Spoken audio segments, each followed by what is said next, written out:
Good morning, members of council, staff. I will call this meeting to order. This morning, in your moment of reflection, could you please remember one of our transit operators, Keith McDonald, and his family, who during your moment of silence. Anyways, please join me.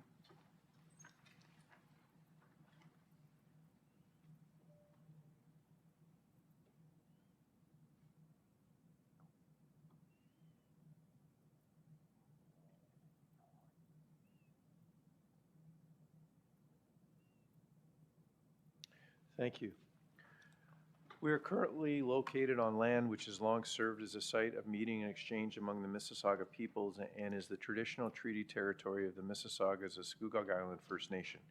We honor, recognize, and respect this nation and its Indigenous peoples as the traditional stewards of the lands and waters in which we meet today. Mr. Clerk, could you do a roll call, please?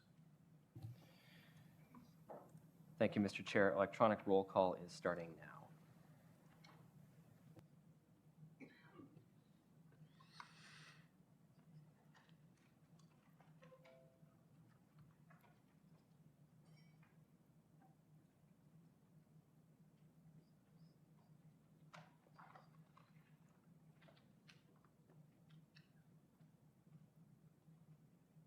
Okay, thank you. Mr. Clerk, for the record, Mayor Carter, Councillor Miriam Pietri, and Councillor Shahid are on municipal business. Thank you. Members of council, declarations of interest. Sorry. And online. Seeing none, we will move on. Just before we go, welcome, Councillor Bowers. You're here today, I think, first time in the chamber as the representative for alternate for Ajax. So welcome. Thank you for being here today. Ms. Goodman, you have an announcement this morning, and if you could proceed, please. Thank you, Chair Henry. I'd like to introduce one of my newest members of my department. This is our new CIO and Director of IT, Chang Chu. He actually came from Lakeridge Health and was 25 years in IT there, and in the last 10 years was head of their cybersecurity area in IT. So I just wanted to let everybody see who we have in place now. And if you have any questions, let us know, and we're more than happy to help in any area. So thank you and welcome to the region. As a side note, on his second day, he joined me at an event at the Cidery in Uxbridge, and we had an interesting evening, and we hosted the new city of Taipei, and it was a great event, and I thank you for being there, so thank you. Members of council will move on. Can we move all the minutes at once? Moved by Councillor Chapman, so we're moving 4.1 to 4.4. Seconded by Councillor Bowers. On the minutes, 1 through 4, all those in favor? In opposition? Online? Seeing none? That carries. We have a number of presentations this morning. First is Melissa Hutchinson, Program Manager, Population Health, Durham Region Health Department, and Beth Brandon, Senior Director, Mental Health and Addictions, Lakeridge Health. So good morning and welcome. Thank you very much for the opportunity to be here. Just wait for the deck.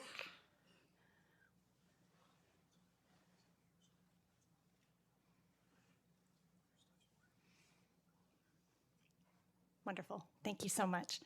Good morning, everyone. Thanks for the opportunity to be here. My name is Melissa Hutchinson. I'm a program manager at the Health Department, and I'll be providing an update on the opioid response plan. I'm pleased to introduce my co-presenter, Beth Brandon. She's the Senior Director, Lakeridge Health, and she'll be presenting Lakeridge Health's mental health and addiction strategy. To begin, I just want to share a little bit about our mandate. So in 2017, the Ministry of Health announced that public health would build on existing harm reduction programs and services to improve the local opioid response capacity and initiatives. Our expanded mandate consists of 3 areas of work. The first is to develop a local opioid response plan, And that involves doing a situational assessment that's population level, and then working with key stakeholders to develop an opioid response plan and implement that action plan. The next area is naloxone distribution and training. So we provide a number of organizations regular access to naloxone, and we also train them and we help them with policy development. And the last area is to develop an opioid overdose early warning and surveillance system. And the system in Durham is called DROIAS, Durham Region Opioid Information System, and it was developed and launched in 2019. And this online tool provides everyone public access to timely information on local opioid statistics, including paramedic service call numbers, ED visits, and opioid-related deaths. The Opioid Response Plan is based on Health Canada's Canadian Drugs and Substances Strategy.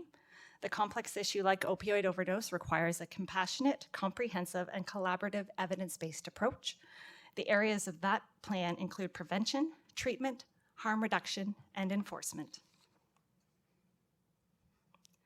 The Durham Region Opioid Task Force members are stewards of the Opioid Response Plan. Task Force members come together regularly to ensure a wide variety of perspectives are considered in discussions and decisions. The ongoing communication and collaboration of this group works to foster service coordination, enhance service access, and identify service gaps, and where feasible, fill those gaps. This slide illustrates the current members of our opioid task force. The first Durham Region Opioid Response Plan was finalized in early 2018 and was completed by 2020.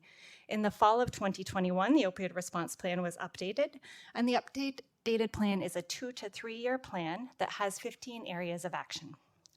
The updated plan is an evolution of the first plan and aims to build on the work carried out within that first plan. There continues to be a strong focus on collaboration and coordination to reduce opioid-related overdose and deaths.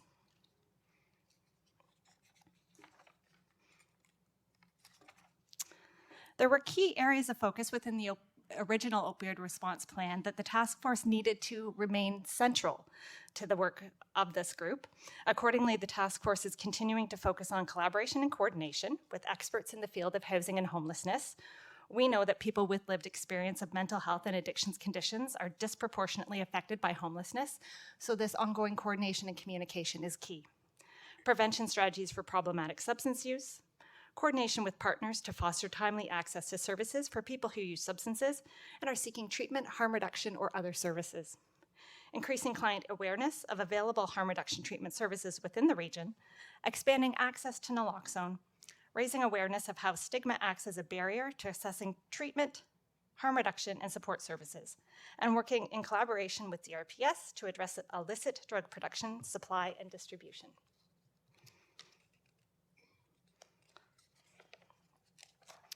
As well, the following new areas of focus were identified within the updated plan. A strong focus on the Truth and Reconciliation Commission of Canada Calls to Action report, and ensuring the work we've done considers these important recommendations. Working with Lakeridge Health to help improve the development of treatment pathways and to assist with the identification of gaps in care. Identifying opportunities to leverage current services to include peer-based models of support for harm reduction, outreach, and treatment services. Contributing to the maintenance of healthy and safe communities in downtown Oshawa, and collaborating with DRPS to identify opportunities for transitioning individuals from police services to community-based treatment and harm reduction services. The key focus of the opioids response plan and the task force is to leverage existing services to address identified gaps at the local level. In circumstances where it's not feasible to leverage these services due to financial or resource constraints, then advocacy options are considered. To ensure work is coordinated across many areas, we are actively involved with the Mental Health and Addictions Integrated Planning Committee, the Emergency Care Working Group, the Central East Opioid Strategy Table, and the Community Safety and Wellbeing Plan. Another key highlight of the task force is the development and launch of the Reports Drug Tool, which allows anonymous reporting of qualitative data that can be used to inform Durham Region Health Department's drug alerts and early warning system. As well, members conducted service mapping to identify potential gaps in services related to police calls for public disruption and non-criminal offenses. As a result of these discussions, DRPS, Social Services, and the Primary Care Outreach Program planned additional strategies and service connections for downtown Oshawa. And lastly, because stigma can act as a significant barrier for those needing help and seeking treatment, in 2022, the task force implemented a public awareness campaign between September and November. This year, we will be working closely with our partners to look at training opportunities for healthcare providers and other service providers. And new this week, the Opioid Response Plan 2023 Status Report Update is now available on durham.ca. So I would encourage you all to have a look at it. Activities aimed at helping our most vulnerable population include, but are not limited to, naloxone distribution to reduce opioid-related deaths, education on safer drug practices, along with access to supplies to reduce harm by preventing the transmission of diseases such as HIV, hepatitis C, and hepatitis B, and providing an access point to other addiction services as well as other health and social services. One example that I want to highlight for vulnerable populations is the Primary Care Outreach Program, or PCOP as we short form it. It consists of an advanced care paramedic and a social worker working with community partners to deliver services to vulnerable populations. Services include medical assessments, triage and social support interventions, service navigation and referrals to addiction and mental health agencies, counseling for crisis, depression, substance use, attempted suicide, trauma, and other health concerns. The PCOP team travels to various priority neighborhoods providing services. And before I pass it over to Beth, I want to briefly share details about the Roadmap to Wellness, a plan to build Ontario's mental health and addiction system. On March 3rd, 2020, Ontario released the Provincial Mental Health and Addiction Strategy Roadmap to Wellness. This plan includes a commitment of $3.8 billion over 10 years, and the 4 pillars of this plan include improving quality and enhancing services, expanding existing services, implementing innovative solutions to gaps in care, and improving access. It is my pleasure to pass it over to Beth, who will share the Lakeridge Health Services update. Great, thanks so much, Melissa. Really happy to be here with you today. Thank you so much. Looking forward to sharing with you some information about our multi-year plan and the strategy that's been developed for Lakeridge Health. And really proud to stand here today with our partners from the region to recognize the good work that we do together. And I will add one additional bonus to this, is that I think anytime we can come together and have an open conversation about mental health, about addictions, I think the stronger, our community is, for our children, for our families, for our schools overall. So anytime we get a chance to talk and make it easier for someone to put a hand up and say, I need some help, I think it's a good thing. At this time, I would just want to draw your attention to 2 links that are within the slide deck. One is to the Roadmap to Wellness, which Melissa just talked about, and the other is to the multi-year plan that has been developed for Lakeridge Health. So if you click on either of those hyperlinks, they'll take you directly to the plans and for the details. So really happy to share those with you. The collaborative efforts and deep commitment of many partners within this region cast a spotlight on the complexity of tackling the mental health, substance use health, and addictions as challenges being experienced today. The challenges that we are experiencing are not unique to Durham. They are absolutely being felt across the province and throughout the country. And I think we are being challenged to look at innovative and different ways to try and tackle the challenges in front of us in terms of mental health and addictions. At Lakeridge Health, we are pursuing and leading a robust strategy of healthcare integration across Durham region. Last fall, we launched our new multi-year plan, Together Best Mental Health. This plan is a roadmap to delivering on a more integrated system of mental health, substance use health, addictions care in Durham region. We're guided by the Lakeridge vision of one system, best health, as we work to connect the dots between health, social service providers across the continuum, and we are committed to ensuring vulnerable populations are treated and supported through an integrated care model delivered with compassion.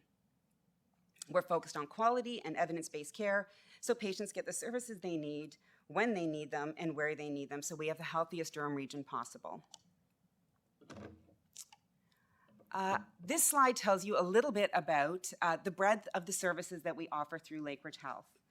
I'm very pleased to share this overview with you, and really pleased to tell you that through the integration of Durham Mental Health Service, together with Distress Center Durham, we now have one of the largest systems of mental health and addictions care in the province. And that's an amazing opportunity for us to try and smooth the process, make it accessible to all, and to create opportunities for people to get care that they need without telling their story over and over and over again. This slide highlights the scope of our services, so you can see that we have everything from inpatient care for adults and children and youth, to crisis services, to the Distress Center Durham, to outpatient care for eating disorders, for early psychosis intervention, for day treatment programs. I won't list them all, you can see them there. As well as with the integration of Durham Mental Health Service, we added to this continuum services for crisis homes, mobile outreach for crisis that's non-police led. We have court support workers. We have addictions counselors who are in our courts. We have a lot of outreach into our community. We work with the developmental sector to serve individuals who have both mental health challenges as well as developmental challenges. We have a beautiful peer support and family support program that's now available throughout the entire continuum. I'll also draw your attention to the services that we offer through Pinewood Addiction Services. We have residential withdrawal management programs. We have programs for women who are pregnant and substance using. We have community treatment programs for individuals who can come in for outpatient care in terms of changing their lives, their substance use history. So really excited about the work that we do there.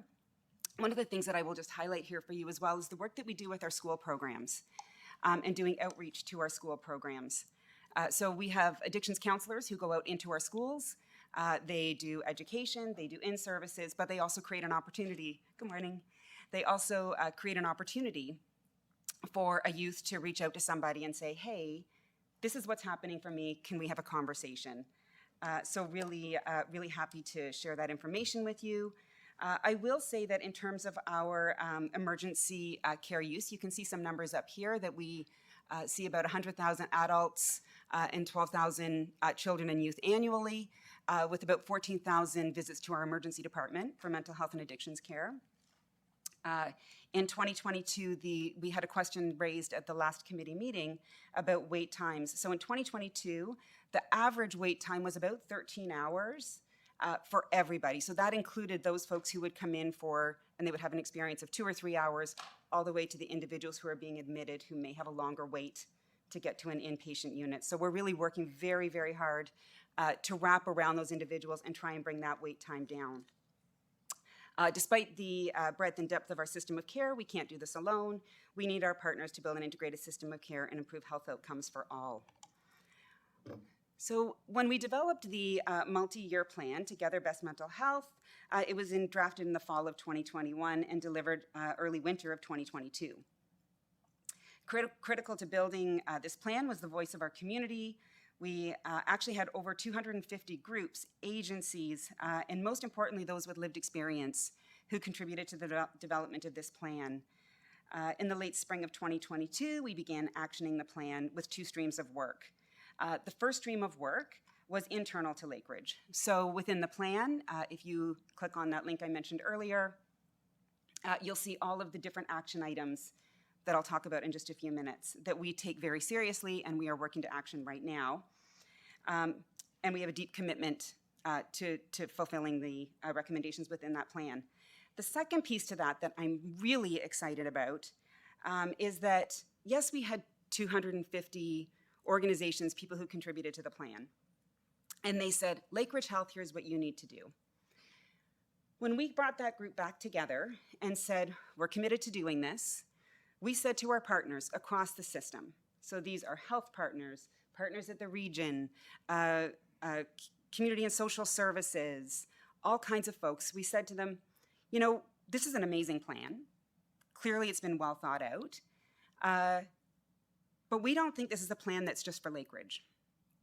We actually think this is a plan that's for the full region. And every single one of our partners who was a part of that development said, we're in. So since that time, for the last year, we've been working with those partners to try and address things within that plan that are things that we can all own together. So I'm incredibly proud of this region. I think we have amazing partners who want to work together and want to see a difference, and we're seeing that in action. If I look at our strategic directions from within the plan, you can see that there are 5. Within each of these strategic directions, there's a series of goals. Overall, what we're looking for is an integrated system of mental health and substance use health and addictions in Durham Region. We want to create a system that is accessible, equitable, tailored to the individual, and based in compassion. And one of the things that I think is most critical is that it's also easy to navigate. So within each of these plans, there are a variety of goals. There are things like creating welcoming environments that are stigma-free, ensuring we have a very strong co-design approach to all of the work that we're doing, meaning that any work that we do together with people with lived experience. And that's critically important to us. Improving access, navigation, and transitions, and I'm going to share a bit of an update with you shortly on that.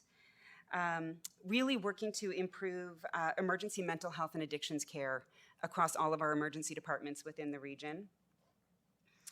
Improving outcomes for our most vulnerable and working with victim services, really looking at ways that we can have a trauma-informed approach to all that we do. I would just flag here for you our child and youth population and the incredible demand that we're seeing right now from young people in terms of both mental health and addictions care, and in particular around eating disorders. Working with primary care, and of course building into all that we do a very strong foundation in evidence and measurement base.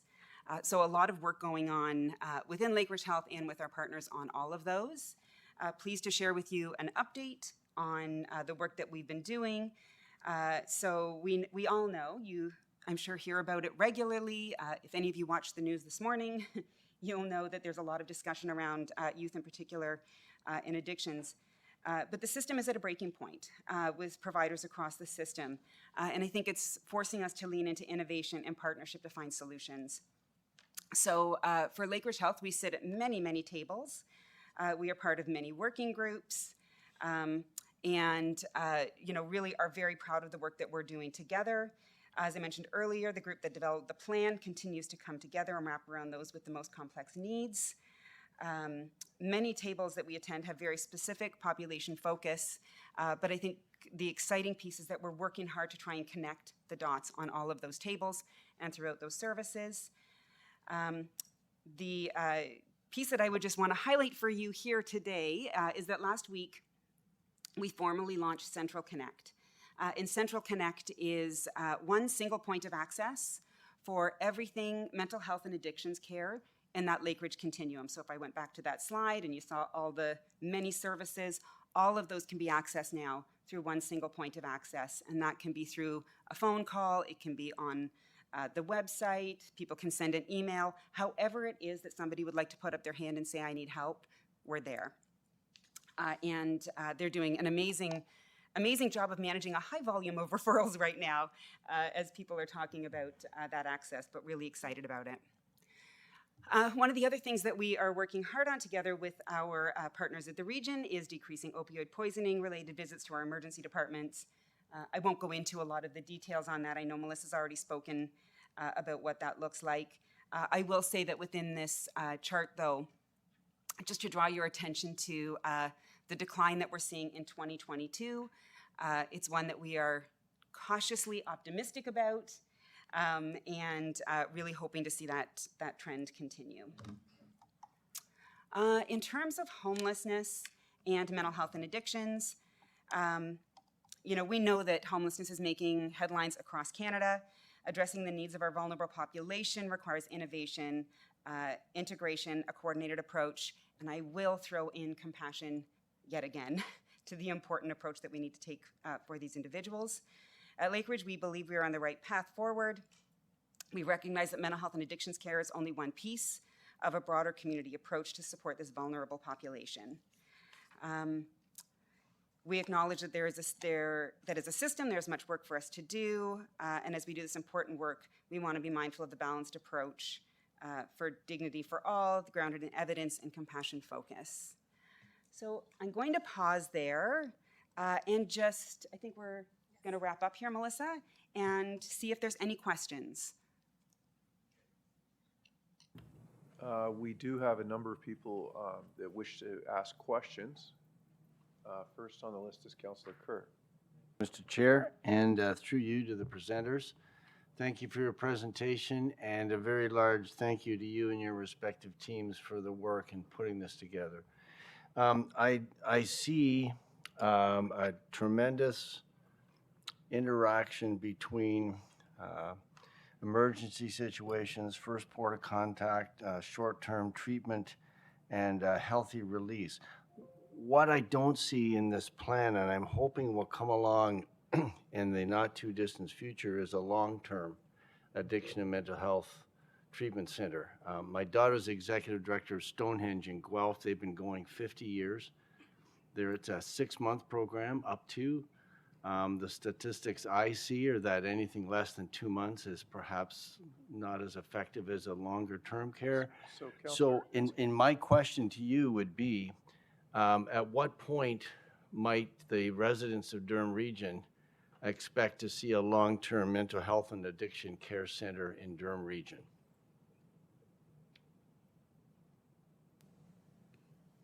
Thank you for that question. I would love to see a long-term strategy for mental health and addictions center within the region. We do have Pinewood Mental Health, where we do withdrawal management, residential withdrawal management right now. We also have a women's residential program that exists in Whitby as well right now. What you're describing, though, I think is an incredible vision. I think we also have to leverage the fact that we have Ontario Shores, who is one of our very, very strong partners here within the region. And, you know, would I love to see something that is more long-term? Absolutely. I think we need to look at that full continuum. You know, I think there's a health equity component when we talk about access to care for mental health and addictions, whether it's psychotherapy, whether it's residential addictions care. I think what we see mostly now are many, many private organizations who are offering that long-term approach, and I would love to see that being accessible to all. So would I. Thank you. Yes. Thank you, Mr. Chair. Thank you. Mayor Collier? Thank you, Chair. And I guess just to follow up on that, because that was one of my further questions. I mean, I've been looking into this quite a bit because we have a pretty significant issue in Ajax. And to me, it's pretty obvious that what we're doing is not working. The situation is getting worse. And following up on Councillor Kerr, the Alberta model, which is long-term treatment, not a couple of months, couple of weeks, or a month, a year, seems to be working very well. And I actually just found an article this morning about the election coming up, and involuntary treatment of drug addicts is what one of the parties is running on. Can you speak a little bit to that? Because you received $3.8 million for programming.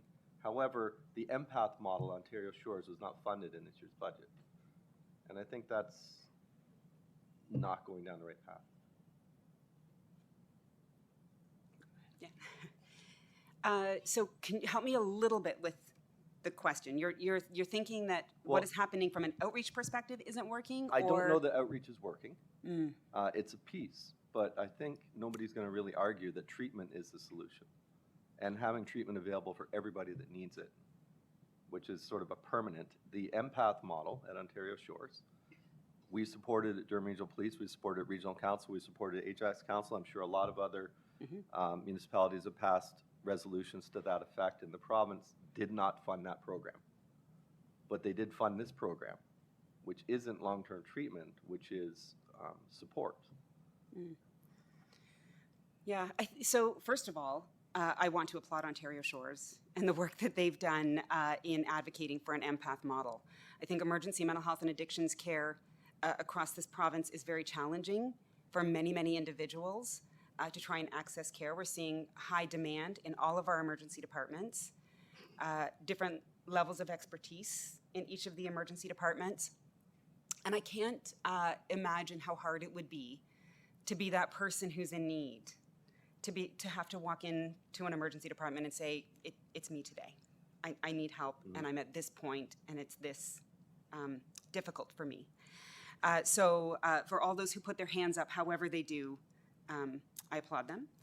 And I think that we need to find ways to meet people where they are in terms of their stage of change. So in terms of where they are in their decision making you're talking about addiction services, I think, particularly. Is that right? I'm talking about long-term treatment.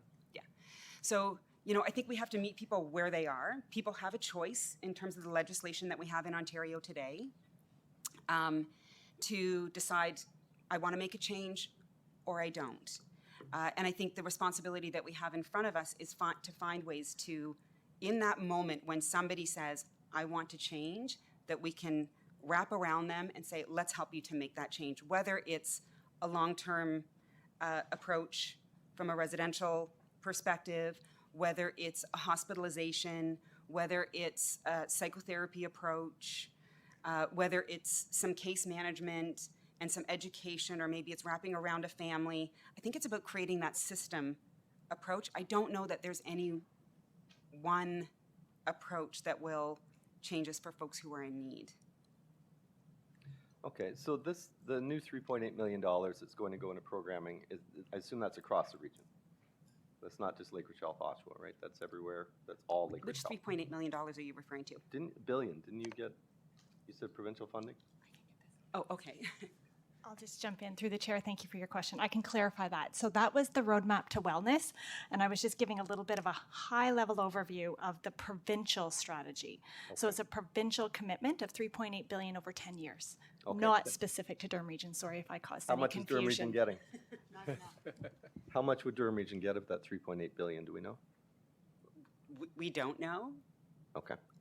I would love to have an We'll answer. continue to lobby the province. I just want to share something with you and get your feedback on it. So I was at Town Hall yesterday in Ajax, and I noticed 3 police cars at our library.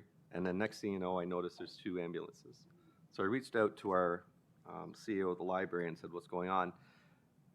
Just an example, and this is a normal day. Yesterday there was 4 calls at our library. This is before noon.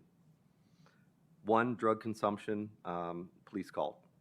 2, encampment person outside, refused to leave, escalated incident, police support required, substance abuse. 3, medical emergency EMS called, substance abuse. 4, medical emergency EMS called, chest pain. That's one day. Yeah. So then I said further, Sarah, could you have the stats over the last couple of years of the number of emergency calls we've had?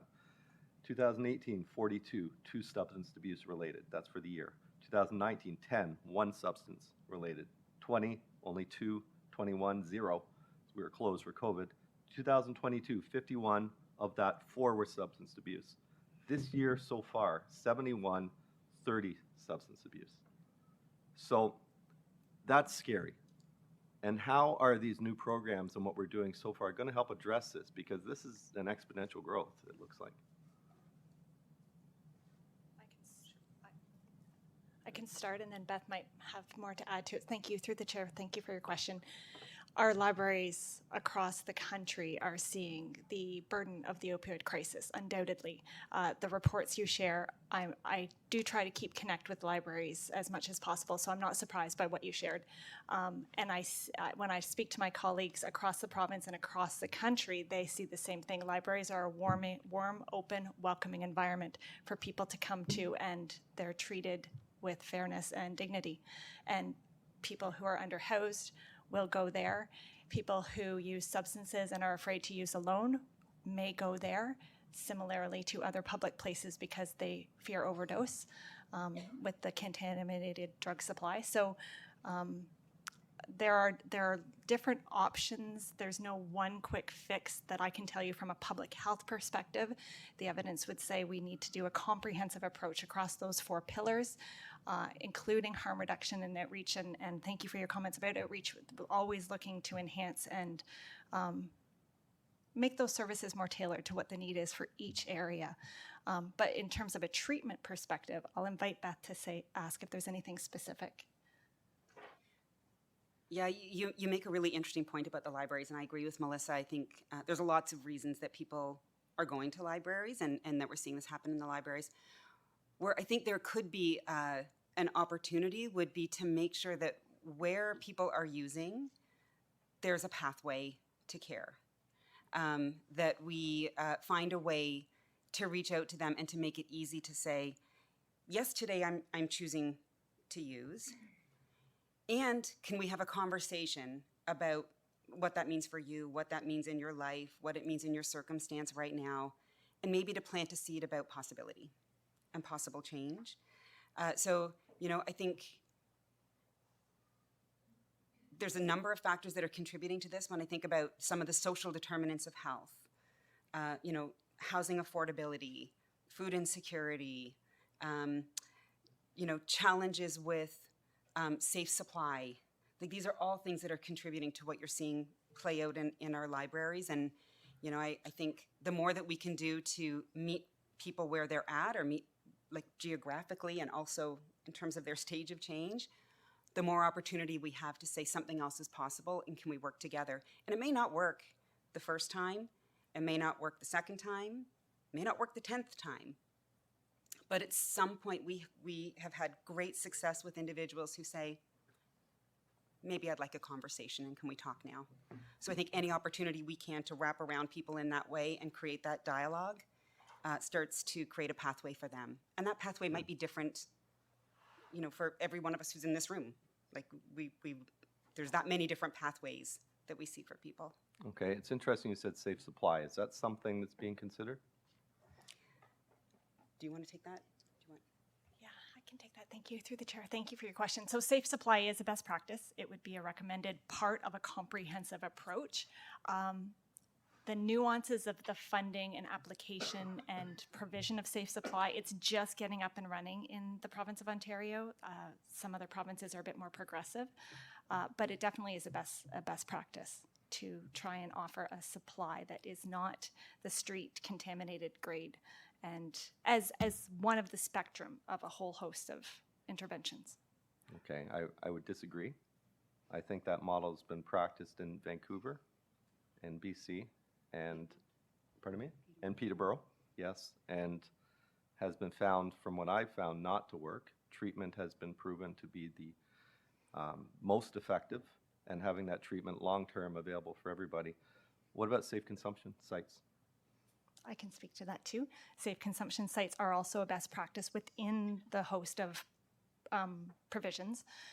So a safe consumption site, what it does, it's not just on-site consumption. It's a host of services that are mandated within that license of operating a safe consumption treatment service site. There must be housing supports, there must be social supports, there must be addiction treatment, easy links to services like that to connect and wrap around the individual if and when they're ready. And until they're ready and they're still choosing to use, it gives them a safe place to use. There is, to my knowledge, no consumption treatment services site that has had anyone die yet. So 100% success of preventing opioid-related deaths, as well as linking them in, and it improves their chance of engaging in treatment services and other services and being housed.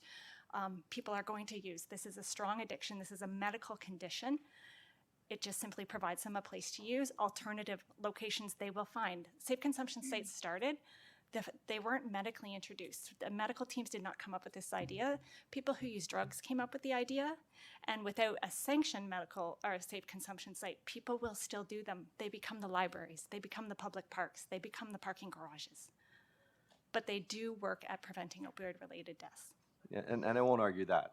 For the 10 minutes that they're in the clinic, or whatever you want to call it, I won't argue that that can Questions, save lives please. in that 10 minutes.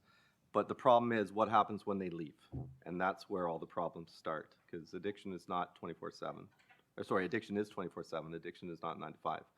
And in speaking with our own police, and speaking with the people at the Works in Toronto, which is our closest comparator, and speaking with the BIA of the businesses around the Works, the cons far outweigh the pros. And also, how do you deal with the fact that both Oshawa and Ajax, who are the two areas that have the highest rates, have both said no to safe consumption sites? I'll jump in there again. Thank you, through the chair. So the municipality absolutely is an important partner. This would not be done without municipal engagement and municipal endorsement. The application requires municipal endorsement. So an important partner that we in public health would always be happy to join the table if somebody wanted to discuss this further and is looking at the feasibility of operating it. The statistical evidence that we have, I can't speak to the work specifically, but there was a 3-month evaluation report done by Peterborough, and they noted a notable difference in a drastic reduction in overdoses in their libraries, to the point that they were pretty much non-existent. BIA was engaged in that evaluation results, positive responses from the businesses in the surrounding area. Police are an important partner in any area that decides to open up at a safe consumption treatment service site, because to your point, it's not without risk. There absolutely are risks. There are risks with everything. Once the person has used, part of the operational model is there's a place where they go inside. They have to stay inside, or on the property for after consumption. That period of time in which they stay there, I think, varies. So I'd have to get back to you if you wanted more details on that. And then there needs to be a plan to transition it. You're right. And that's where it takes a lot of partners at the table and a lot of community consultation and feedback on an ongoing basis to make sure the metrics and the program is just right to hit what we're hoping to hit. Okay. Well, speaking for just our municipality, I'm absolutely happy to work with whoever to try and find a solution. But what I don't want to see is for us to create an environment that's going to make a bad situation worse. And that's, no disrespect, what I'm seeing. So I hope that'll be the focus. Thank you so much. Thank you, Chair. So thank you. I'm going to remind members of council, it's questions, not an introductory comment to this item and then a question. Otherwise, we will be keeping those our presenters at the podium for a very long period of time. So questions, Councillor Crawford. Thank you, Your Worship. Or Chair, sorry. With 14,000 visits to the emergency ward, is it not time for Lakeridge Health to join partnership with Ontario Shores and get a proper emergency facility in that place now? Like, it's not an insignificant number, and Lakeridge Health in any hospital will deal with their priorities. So if somebody is bleeding out, then somebody with a mental health episode is not going to be treated with the emergency care that they need. Is it not time that we start joining together and start to push the government to put this emergency service in the place that it should be, where people can get treated, where they need to be treated, when they need to be treated on time? So I just want to reiterate the recognition we have for Ontario Shores and the work they're doing on empath. We are with them in the need for better mental health and emergency, mental health and addictions emergency care. Whether it's at Ontario Shores, whether it's at one of our emergency departments, what we want is to create safe, healing, recovery environments, regardless of where someone chooses to go. So I just want to make it clear that we are with Ontario Shores. Have you sent a letter to the province saying that? Kirsten, do you want to? Oh, hi. Do you want to take that? Do you want me to? So please introduce yourself. Hi, I'm Kirsten Burgomaster. I'm a health system executive for regional and community care at Lakeridge Health. And so thank you for the question. So we are absolutely in partnership with Ontario Shores. A request has not been made for us to submit a letter of support. However, I regularly meet with colleagues at Ontario Shores with a meeting coming up, and that is top of mind for us. I think, as Beth said, there is enough support that's required across this region that we need the best emergency care and model across all of Durham, and that includes Ontario Shores with the empath model. So we are highly supportive. So I just want to be clear, as Beth did, if there's any question around our partnership with Ontario Shores, I think it's strong and it will continue.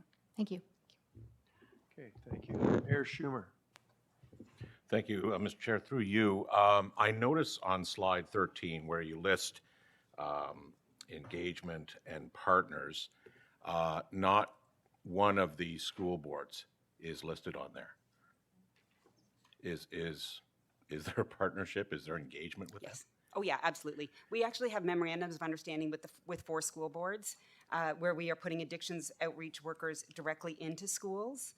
We have an integrated classroom on site at Lake Ridge Health as well. So children who are in school can continue their schooling while they're an inpatient of our care, or perhaps while they're living at home with their families and struggle with attending traditional school-based care. So we have a very, very strong relationship with the school boards. Okay, I just wondered why they weren't on That's a the great list. question, thank you. Could you go into a little bit more detail as far as both the elementary schools and the high schools on what is going on in the schools to try to curb addiction and mental health issues, which often are interlinked, right? You've got a lot of students who may not be suffering from addiction problem, but their family is, and that influences their mental health. Can you just go into some more detail about what is actually being done to attack this issue? Yeah. So maybe I'll start and then, okay, yeah, great. Thank you so much for that question. And I'm really grateful that you recognize the relationship between mental health and addictions, and what environments can look like for our children and the roles that those can play in terms of mental health and addictions.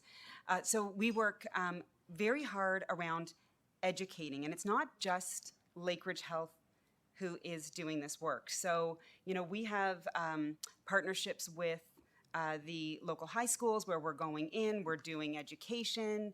We, often have our addictions counselors who are doing this work, and they talk about not just substance use health. Oh my goodness, that was hard to get out. They also talk about gaming and gambling and tech.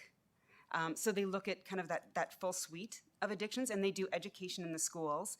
And then they also stay within those environments after doing those education sessions, or they attend school so that children and youth, I shouldn't say children, youth can come in and actually have a conversation. And for some, it's just this is what I do, and is this a problem? And can you just give me some tips? And then for others, it's actually, okay, now we've got you, and we're gonna work with you on an ongoing basis. So it's kind of that range of response based on what that youth needs. I think as a full system, we do a lot of work together, though. Ontario Shores has done fantastic work around the TAMI program, which is a program where they go out and they're, creating councils in schools and talking about mental illness, Tammy. They're talking about mental illness and encouraging people to reach out. So I think there's a lot of groups that are trying to advance this. The school boards themselves have mental health resources who are available through the schools. And I think the challenge in front of us as a full system is to try and make those connections so that we're not operating in parallel, that we're working together, and that we get our children and our youth to the right level of care as quickly as we possibly can. So I think, does that help? It helps.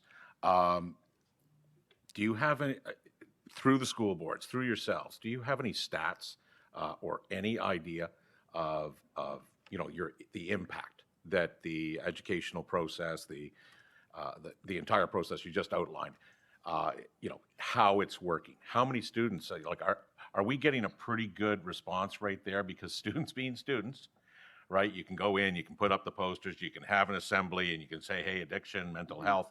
But, they're kids. They're very rarely wanting to come out and admit they've got a problem for fear that peers or whatever it might be. Yeah. I mean, are we making headway there? And I ask that because it is, the starting point of so many problems. And it's not just in high schools. It is in elementary schools where there is consumption of everything from alcohol to, various drugs, legal or not. It does not appear to be getting better. So do we have any way of measuring whether this is working? Yeah. So there's some really interesting work that's being done right now. I'll let Melissa speak to some numbers she has. I don't have any with me right now, but can certainly send you some from a Lake Ridge perspective. I think that there's some interesting work being done in understanding what this looks like across the province. So there's a few things that are contributing. So we know that COVID had a very significant impact on our children and our youth from a mental health perspective. We know that substance use increased significantly through COVID, particularly in our children and youth, but across our entire population. I am beyond grateful for the dialogue that we hear about right now around mental health and addictions. And some of that was driven, through Bell, through numerous conversations that have started. But we have a generation in front of us now who I'm so proud of, because they will say, I'm having a challenge. Many of us, in my generation, people don't want to do that. They don't want to speak up. They don't want to say it. So I think what we're seeing right now in our youth is, yes, a growing demand, but I think part of that is related to COVID. I think some of that is related to the impact of social media, of gaming, of technology. There's so many factors that are contributing to this. One of the interesting pieces of data that came out from CIHI recently was around emergency departments as first points of contact, particularly for children and youth. And we know that about 40% of children and youth are using emergency departments as their first point of contact. And I keep that very close in mind when I think about the work we're doing at Lakeridge in Central Connect, and wanting to make it as easy as possible for that young person, for that adult, for that older person, whoever it is in our community who needs help, to be able to reach out. So, you don't necessarily have to do it in that classroom moment when you see someone sitting over there and you might worry about your peers who are going to say, hey, did you see Melissa went over? We let them know that you can reach out, you can just fill out a form, you can reach out by email, you can give us a call. Not that a lot of young people are calling people these days. But I think whatever it is that we can do to try and make it easy for someone to say, can I have a conversation, is the right path forward. So happy to get you some Lakeridge numbers. I think, Melissa, you wanted to share. Just a moment, if that's it. Thank you, Beth. Thank you very much. Just to address two of your questions. So for the opioid task force, the school boards are partners that sit at the table with us. That's the first one. The second one is, as per our mandate for public health, we are mandated to be in schools, not just for vaccinations. Everybody knows about the vaccinations, but we promote comprehensive school health. And so in Durham Region, there is a nurse, a public health nurse assigned to every school, and we work with what we call health action teams, student-led, teachers on board, to address health issues and really drive prevention, because in public health, the majority of our work is prevention. We look at trends over time, and we monitor a lot of surveillance data to answer your point about substance use. So we have OSIS data, that's the Ontario Student Drug Use and Health Survey. We have CCHS. We have the school climate surveys that are specific to the boards from the ministry. So we have access to all of those results, and we watch. And so trends over time actually are showing reduction in alcohol across, all age groups. And I'm talking secondary specifically, but we are in schools for elementary and secondary because prevention has to start early. Reduction in opioids, benzodiazepines, tobacco use, illicit drugs, vaping is going the wrong direction, but we're working very hard to fix that. So trends over time, yes, COVID was a very challenging time for our students, and so we are working to help get them back on track. But looking at long-term analysis, we are trending in the right way. Thank you. And I take it then there would be some kind of strategic action plan with respect to our schools. Perhaps you could forward that on offline. That would be appreciated. As well, would you be able to make available these stats that you're referring to? And hopefully, I understand there some of them are going to be province-wide, but if you could try to focus it down to the region, that would be obviously more useful, because it's discouraging to see what's going on in our schools, especially our elementary and high schools. And I imagine, am I correct in saying there's also, or part of the parcel of the whole strategic plan with educational institutions, you're talking about Durham College and right up the line? That's Okay. correct. That's correct. Happy to get those stats and provide that information, but I'll just do a plug for Durham.ca because a lot of it is already publicly available as well. Okay, thank you very much. Mayor Roy. All right, push your button again, please. There you go. Thank you very much. Thank you again for bringing the presentation from Health and Social Services to here. I have two questions. One's a continuum about the NPATH program.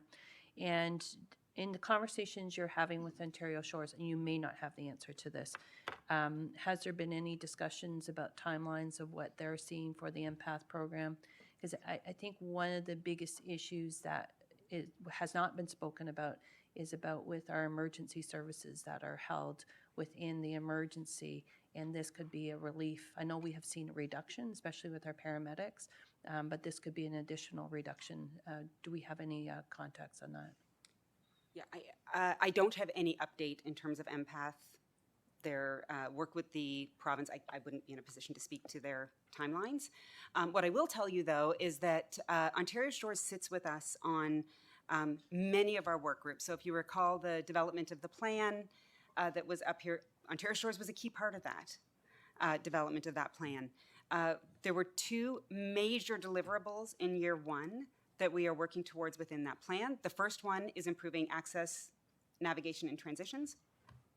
The second piece of that is improving emergency mental health care and the experience of emergency mental health and addictions care across this region. Ontario Shores sits at that working group with us, and we're really working hard to try and improve that experience, to improve those outcomes.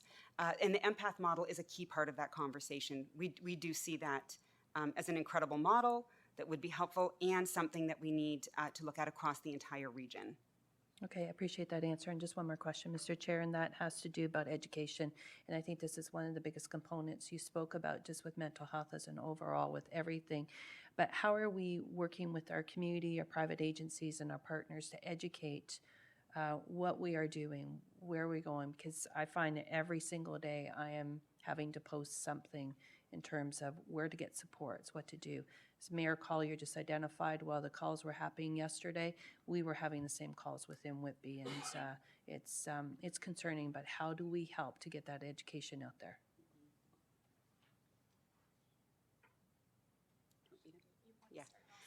Yeah. So I'm in the same position. I can't tell you how many times in a day I have a colleague reach out, a community member, a friend, a parent from a sports team, not my sports teams, but my kids, who reach out to say, I can't figure this system out. I need help. I know I need help. I don't know what I want. Please help me. So, you know, I do think that there's an important education component around saying, me too. I think there's a really important education component around recognizing signs and symptoms, and working with our educators and working with our coaches and working with our workplaces to try and do that education. And I think there's a lot of that work that happens at a regional level. But I'll go back to what I said earlier around creating those system connections, because I think there's a lot of good work that's happening. I just don't know that it's always really well connected from an education perspective. And I worry if we, from an access perspective, and I keep going back to this because this is the number one complaint that I get, is I can't access care. I don't know where to access care. And again, that's why we created Central Connect. That's why we're working with Ontario Health East around bringing a coordinated access model to the East region.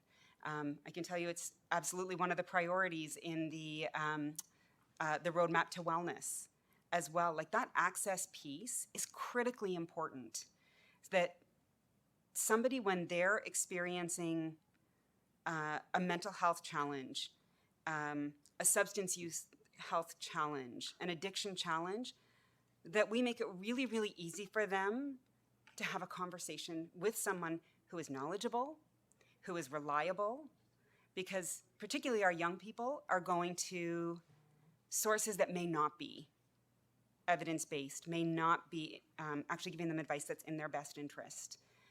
So it's about educating them, and it's about saying to them, if you're in trouble, if your friend's in trouble, if your colleague's in trouble, here's somewhere you can reach out to for some guidance and for some advice. And I think it's going to take us time to create those connections, those system connections, but Okay. it's a priority. I appreciate the answer. Thanks. Thank you, Mayor Carter. First of all, good morning, Mr. Chairman. Good morning. Hope you're having a great day. Ladies, good morning. My apologies for missing part of your presentation this morning. I want to add some information if you'll allow me. Just there was some questions that came up. I'll make sure it's brief. Mayor Collier had asked about assistance at libraries. I'll share that what we're doing in the great city of Oshawa is we're working with the agencies 2 days a week to make sure that we have a caseworker inside the library to work with a healthcare professional inside the library. We're finding that that's been more successful in regards to the overdose. So I just wanted to kind of pass that on. The other issue was about the safe consumption side, and I think the discussion comes down to is, I think there's a huge hesitancy both on the business side and the healthcare side because of the reason that we've seen what's happened with the methadone programs. Now, if you go under the restrictions of the methadone program, there is a requirement that is supposed to be, that methadone agencies are supposed to follow. We know for a fact that they're not following those provincial guidelines. There's supposed to be a contact in regards to health checks with these individuals. There's supposed to be data that's being collected. There's a contact point. What's happening right now is just distribution, in, out. That's why so many people are worried about CTS, or the safe consumption sites, is because I don't believe that how methadone was originally set up and the guidelines that the province put in are not being followed at all. And nobody is holding them accountable. I think that that's a huge gap. So I just wanted to make sure that that was done. You came down to about access to care, and I appreciate your discussion on that.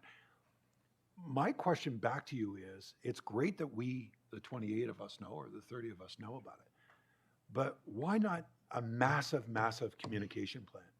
A massive plan.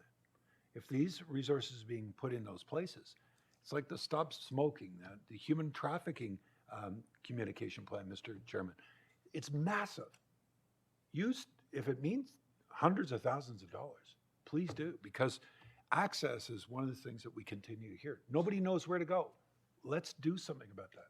We have these devices all around. So if you take that under advisement, I'd greatly appreciate that aspect of it. What do we need to do outside of the ER room in regards to best practices to be part of the solution, both at the ER aspects and on the outreach aspects? What do we need to do that we're not doing today?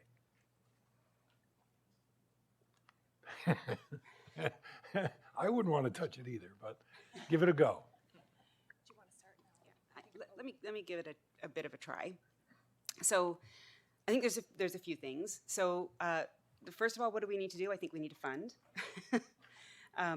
addiction services. I think we need to fund mental health services. So I think there's a funding gap that's there.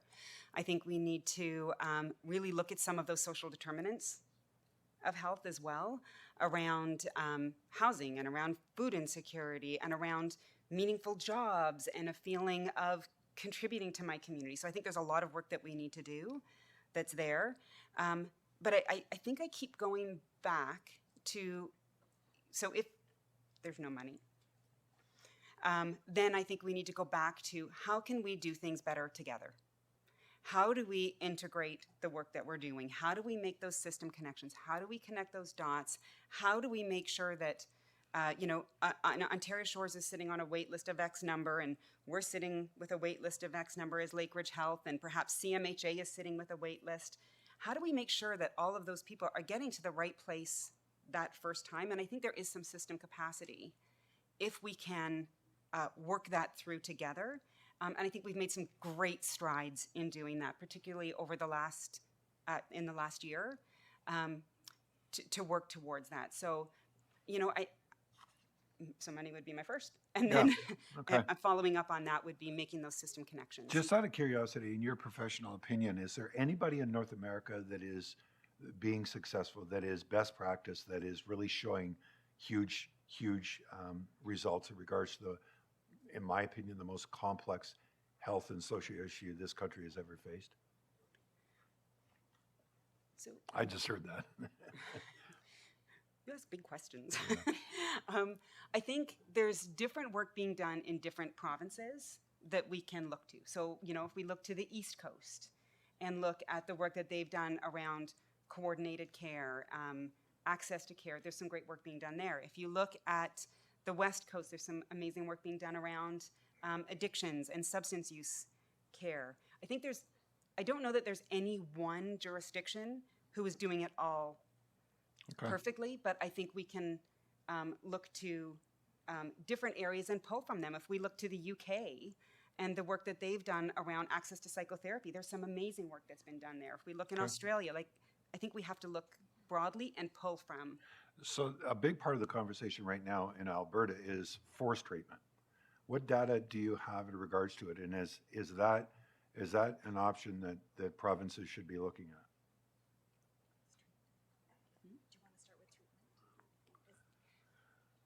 So we do have methods today for individuals who are very high risk. Within the mental health world, we have a Mental Health Act. We know that if there is somebody who is really struggling, there are ways that people can get that person into care. You know, they can go and see a justice of the peace, and a form can be issued to have that person brought in for a psychiatric assessment. Primary care, psychiatry can issue a Mental Health Act form to have someone brought into care. You know, police who apprehend someone can bring somebody into an emergency room for assessment. So I think there are some of those things that exist today within current legislation. I can't comment on what legislation should or shouldn't be changed, but there are methods to do that today. And I think sometimes the missing opportunity is very far in front of that crisis moment to try and help to bring people into a system of care. And I think that's where our primary opportunity lies, I think. The only thing I'd like to add, if I can, is everyone in this room knows mental health and addiction challenges are really complex. They are not simple, and that is why no one has figured out the answer to this. But what we do know is it is not a one-size-fits-all, and so we cannot go with one way as the only way. Whatever we are doing must be supported by evidence, and it has to be comprehensive, because what one person needs, the other person doesn't. And the best way to get people long-term stability is for them to have choice and be empowered. And we know from treatment that, and correct me if I'm wrong, but best success are when people are ready. If you know, the relapse rate is, I believe, is much higher if people are forced into something that they weren't ready for. So those would just be some of the conditions I would think of when we're looking at success in a strategy. Is there a difference between a medical condition and this medical condition?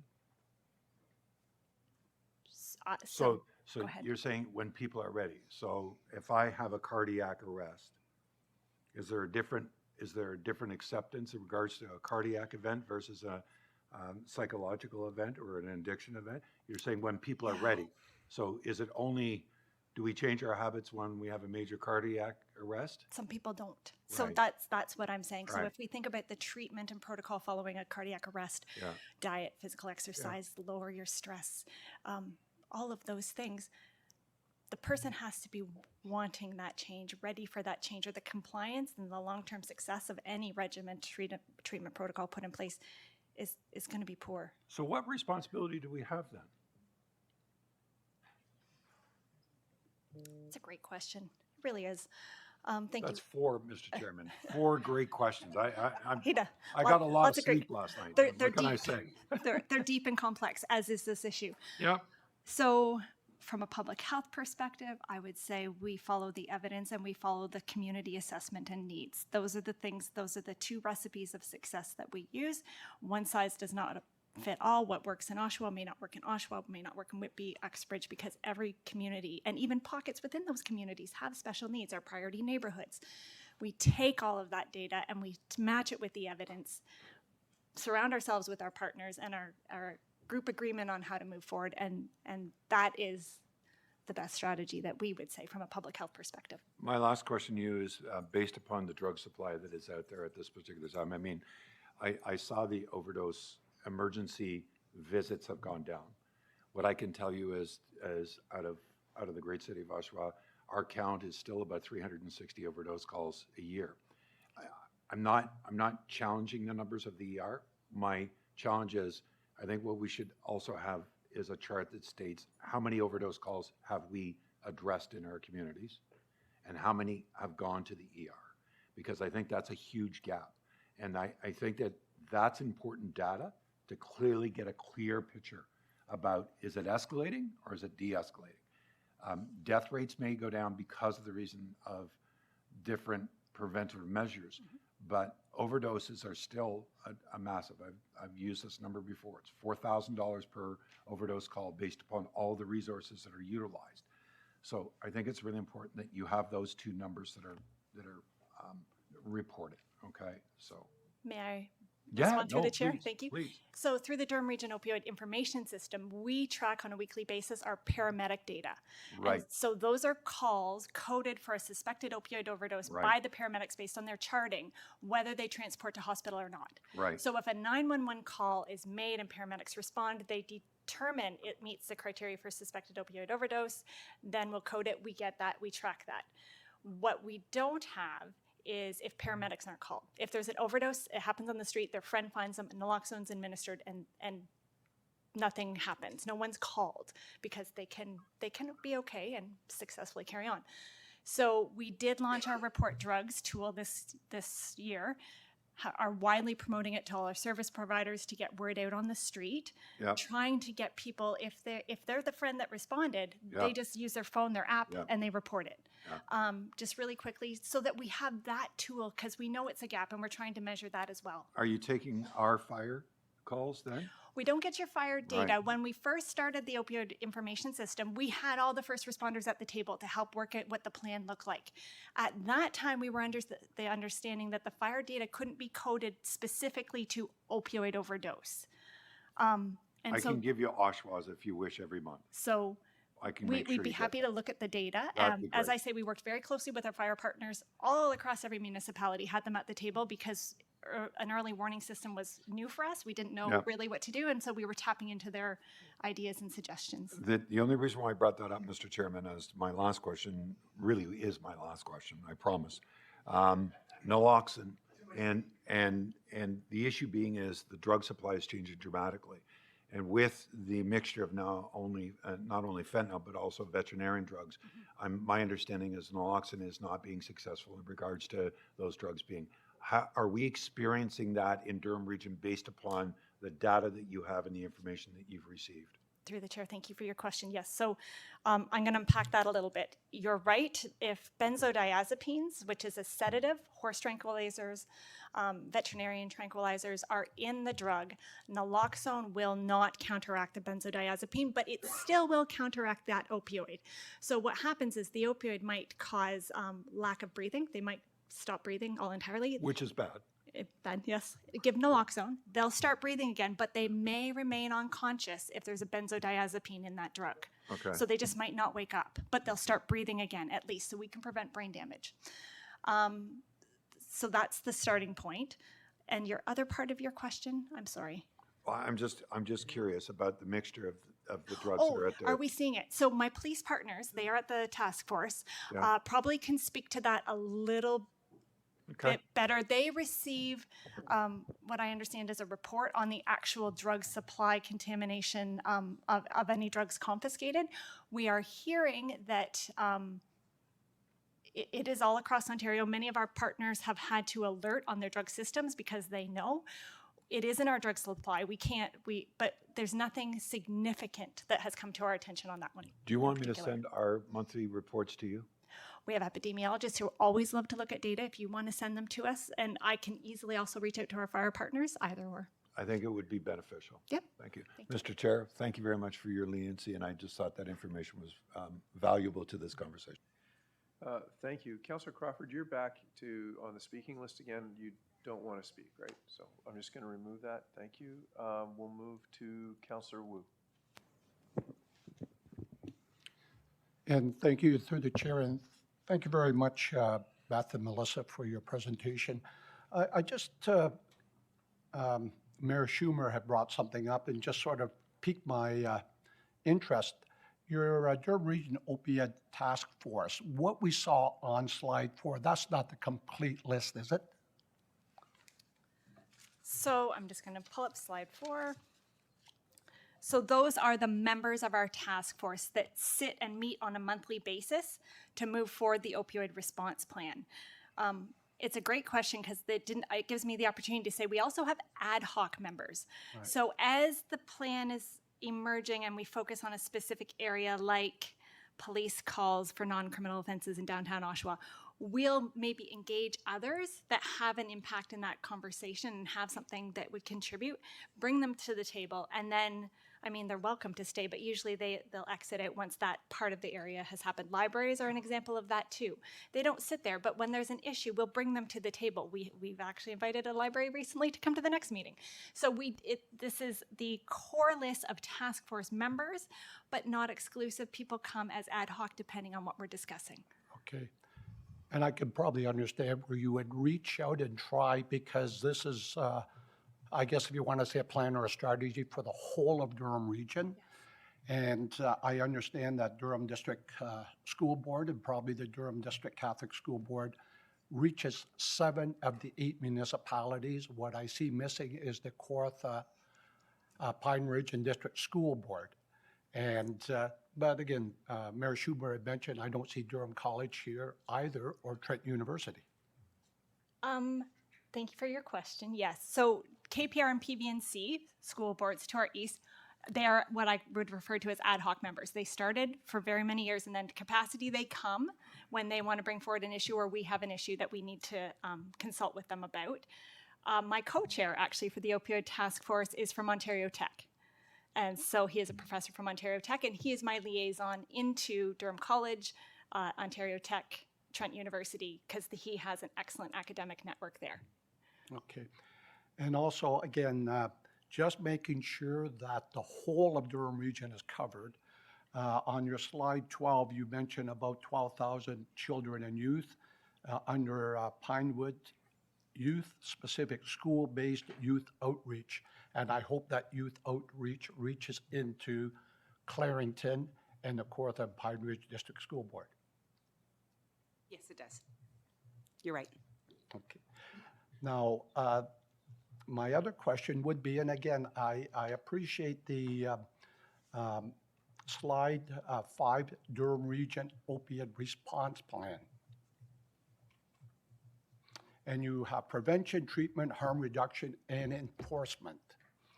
And what I see under enforcement, and again, you know, that's the last resort, am I correct? When you get to that point. On the bottom of enforcement, collaborate with Durham Regional Police Service to identify opportunities for transitioning individuals from police service to community-based treatment and harm reduction services.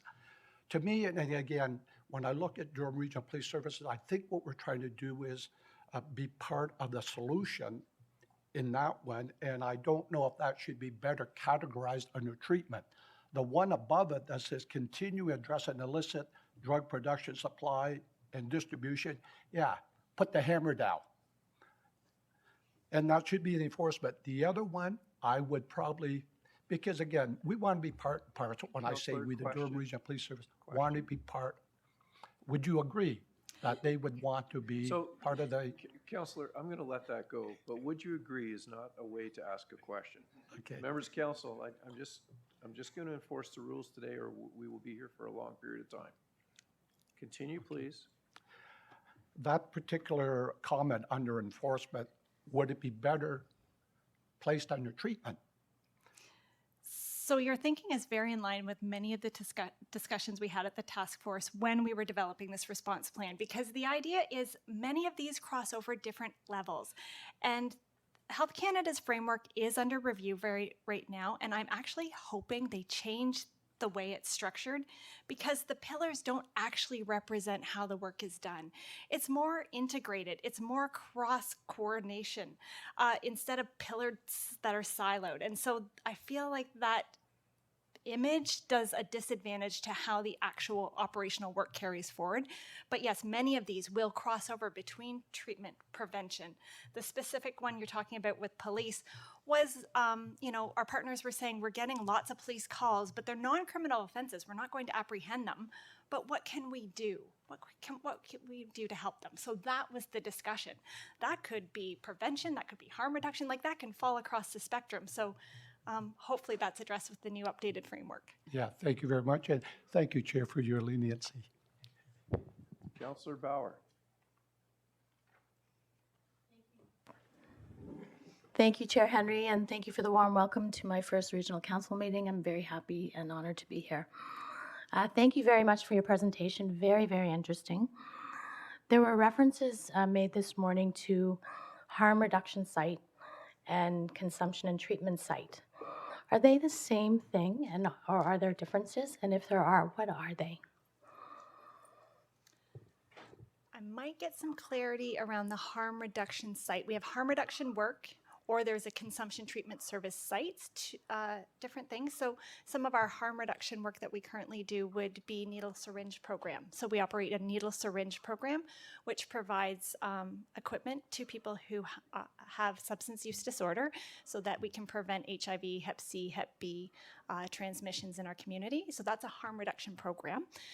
Consumption treatment services is a completely different program, not one and the same. Okay. There is support from the provincial government to fund up to 21 sites. There is a very strict application process that requires a number of stages of community consultation, siting parameters, budget, floor plan requirements, community consultation that's very extensive, a very different process. So would harm reduction services be offered at a CTS? Yes, so supplies, safe supplies would be provided at a CTS, needles, any of the other paraphernalia that would be required. And then there's on-site consumption, which in itself is a harm reduction strategy. Okay. But then there's also the requirement for wraparound services to be integrated into that site. Housing, social support, income, treatment, counseling, general health, like health assistance. That's all part of the package. Okay. Thank you very much. That's my you so question. much. Thank you, Councilor Mayor Petrie. Mr. Chair, thanks. And I think a lot of great questions were asked. So the question that I'd like to ask, and I think it's probably on everyone's mind, and it's a difficult one because, you know, the answer is likely, well, we've always had these issues. But really, the general public asks, you know, how did we get to this point? Because I think there is a contrast between where we were in our minds and where we're at now.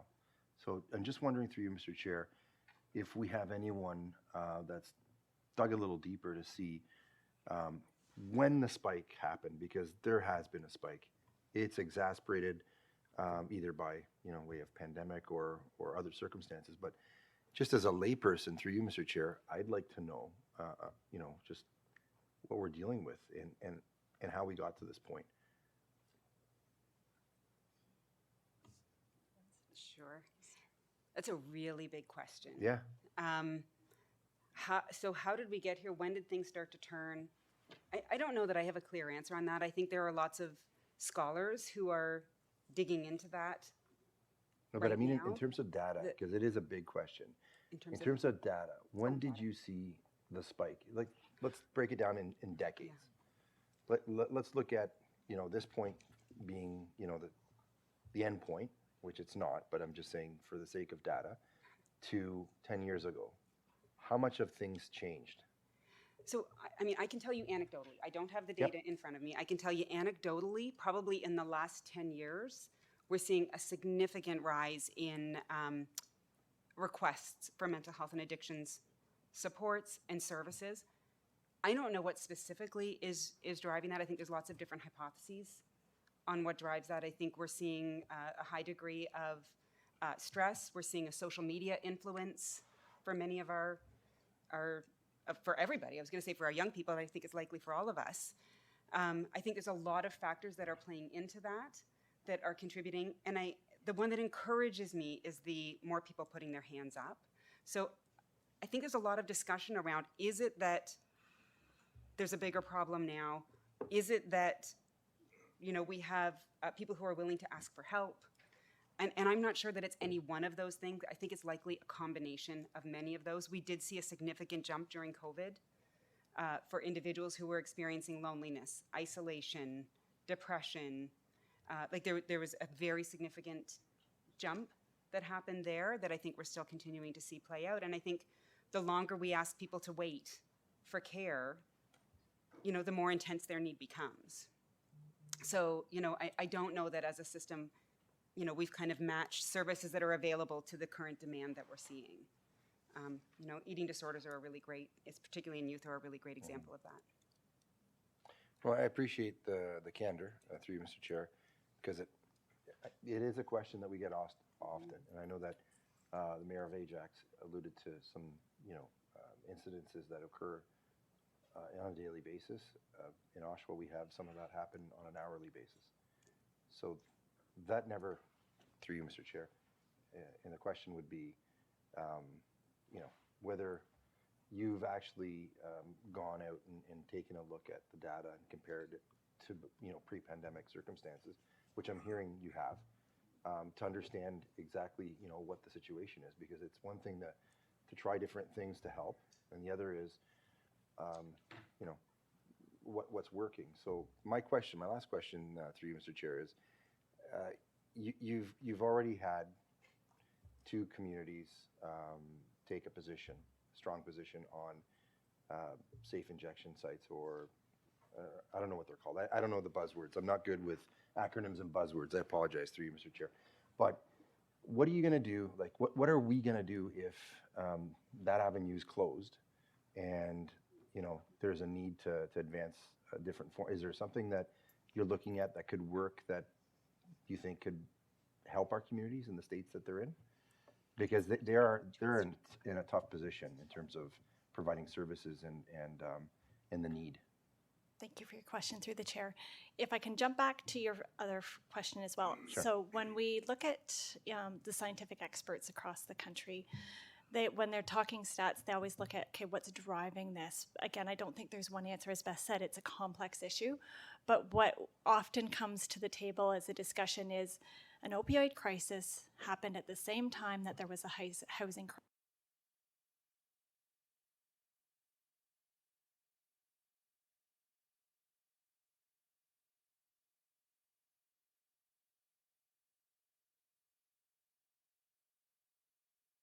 If there's no consumption treatment service site in Durham. I think that's your question. There's the word. Pardon the me? Term. That's In- the term. Yeah. Yeah, thank in you. Durham.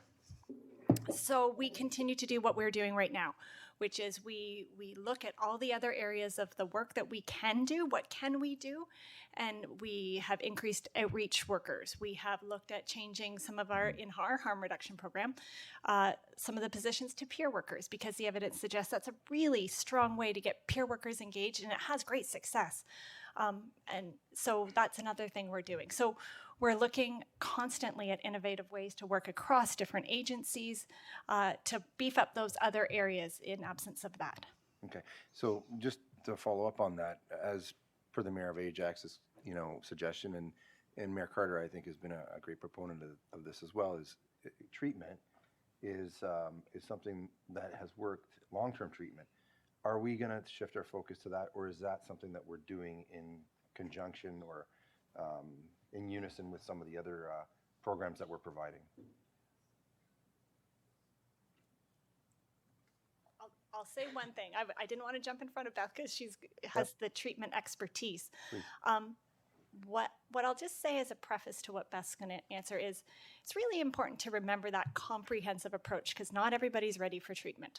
And so harm reduction really is, at its basic, most fundamental principle, keeping the person alive that day. Keeping them alive, keeping them well, preventing the spread of disease. Both are needed, but that's what I'll say. And then back to you for treatment. Yeah, I don't know that I would add anything more than what I've said already in other questions. I think we have to have a full breadth of treatment options for individuals that meet them for where they are. So if it's somebody who's actively using and choosing to do that, then I think we have to do all we can to try and make it safe for them to do it. Whether it's giving them test kits, a needle exchange, I think we have to, recognize that people have to come to that decision on their own to say it's time for change. So we have to do what we can to meet them where they're at. But I think we have to be a system that can be responsive in a moment. So as soon as that person says, maybe, we have an opportunity for a conversation, that we have a system that can respond to them, whether it be through medically managed withdrawal management, which we don't have here in this region in a very strong way, whether it's residential withdrawal management, whether it's housing that supports that change for that person, whether it's having something that could come into their home to say, you know, you have a good home, you have good supports, and you want to make a change, and we can support you in your home. I think it's about having that full system response as opposed to any one long-term approach. We did mention earlier, you know, some of the private approaches, I think, create a bit of a health equity challenge for individuals, be it whether around psychotherapy or around addictions treatment, that perhaps might be a bit of a barrier. Okay. I mean, we could ask questions all day, and the answers are difficult to come by. I just want to thank everyone involved from policing all the way up to where you are in providing the services, because we've got a problem and it's overwhelming. So we appreciate anything that could help. Thank you. Thank you. So members of council, that exhausts the list. I do have a couple questions for you though. Melissa, you said a minute ago when Councillor Marin Pietri talked about when this happened, you used the word nationally. So this isn't a Durham Region problem. It's a problem that's happening in, would it be in every municipality in Canada? Yes, it's impacting everyone. The degree to which might be variation, but it's absolutely national. Then to Beth, you mentioned during your response, I believe it was to Mayor Carter, that you talked it was about the money. About money. When you meet with your associations, and this is one for both of you, and you have this conversation with other hospitals in the province of Ontario, do you feel that your associations are being heard by the provincial government?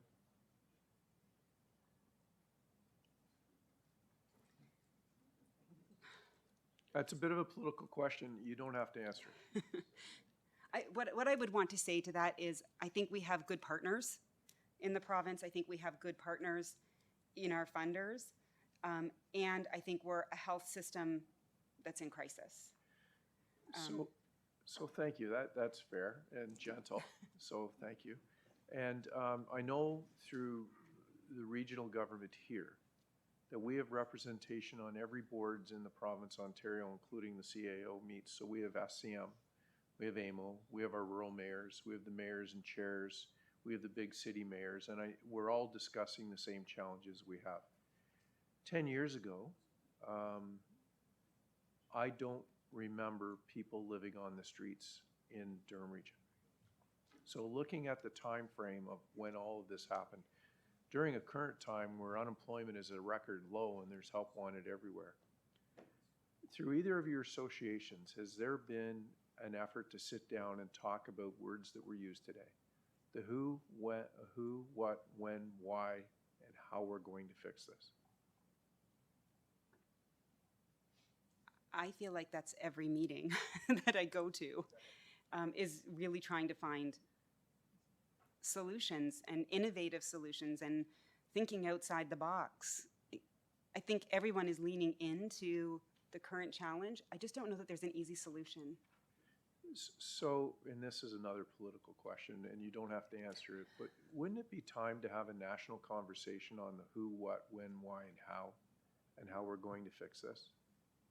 Yes, And- we would agree with that for sure. And finally, I know that the region, through Minister Tabolo, I believe the province was listening to us, but now they're hearing us. I don't believe that that's happening at the federal level of government.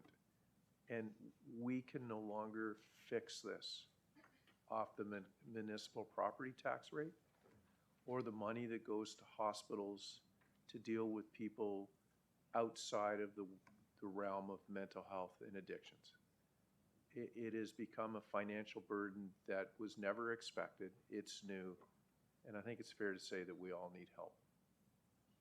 Okay. From the other levels of government. Thank you. So that's my question, more of a rant, but followed through the process of asking questions.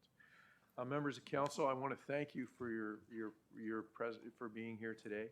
I think it's important, Chief, sorry, we're going to take a 10-minute recess. I haven't asked, but you see how energetic council is today. So thank you, Councillor Marin Pietri, and Councillor Bowers is going to second the 10-minute recess. And again, thank you, and to the folks from the hospital for all that you do each and every day for our residents. Thank you. We're, I'll call the vote. All those in favor, recess? We're in recess for 10 minutes. Thank you. When you come back, would you have any interest in bringing the delegation forward? I'm worried we'll hear the police and then break for lunch and then. You know, and we need to check with the chief. They've been active on their way to. That's Councillor Orpies, Doctor.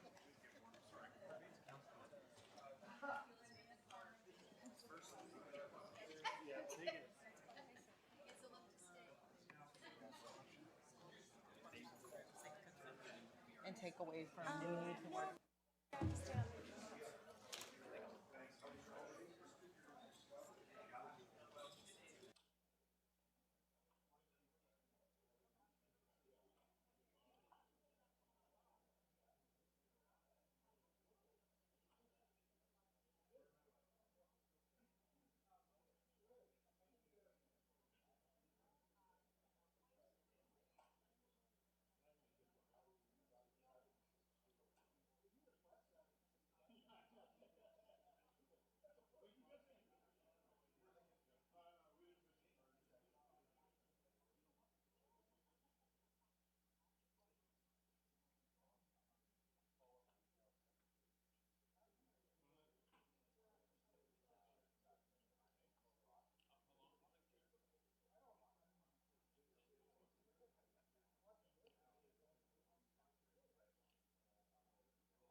I know it's close to summer recess. Members of council, I don't want to have to call you out by name.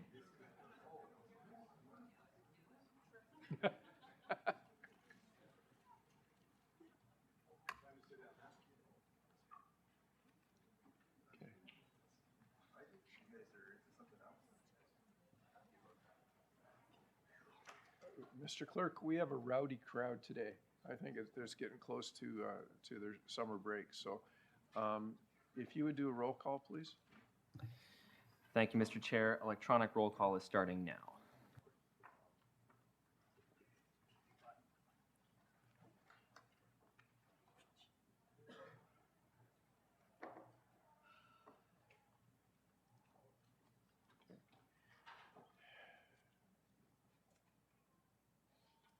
Good to go?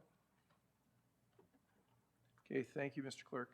Members of council, I'm going to ask that the delegation 6.1, Eric Luzak, I hope that I'm close, Hockey Operations Ontario with Hockey Helps be brought forward at this time. Councillor Crawford, would you give me that motion to alter the rules? Takes 2/3, so moved by yourself. Thank you. Looking for a seconder, Councillor Yamada. Okay, on altering the rules to bring this delegation forward now, all those in favor? In opposition? Seeing none, that carries. Mr. Clerk, good to proceed? Okay, could I ask you to come forward, please? So thank you for being here today.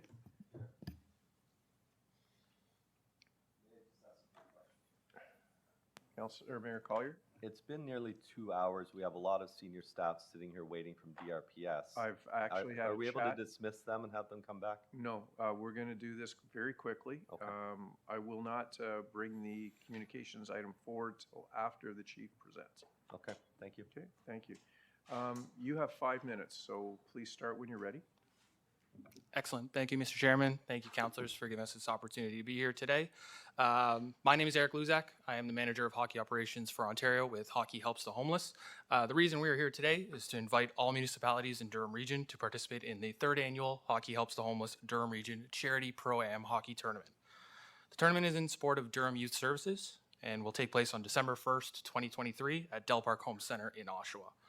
It is a one-day, 3-game ice hockey tournament where players get the chance to take the ice along with NHL alumni and former Olympians. Past pros who have participated include Wendell Clark, Rick Vive, Jana Hefford, Sarah Nurse, and Al Iafredi.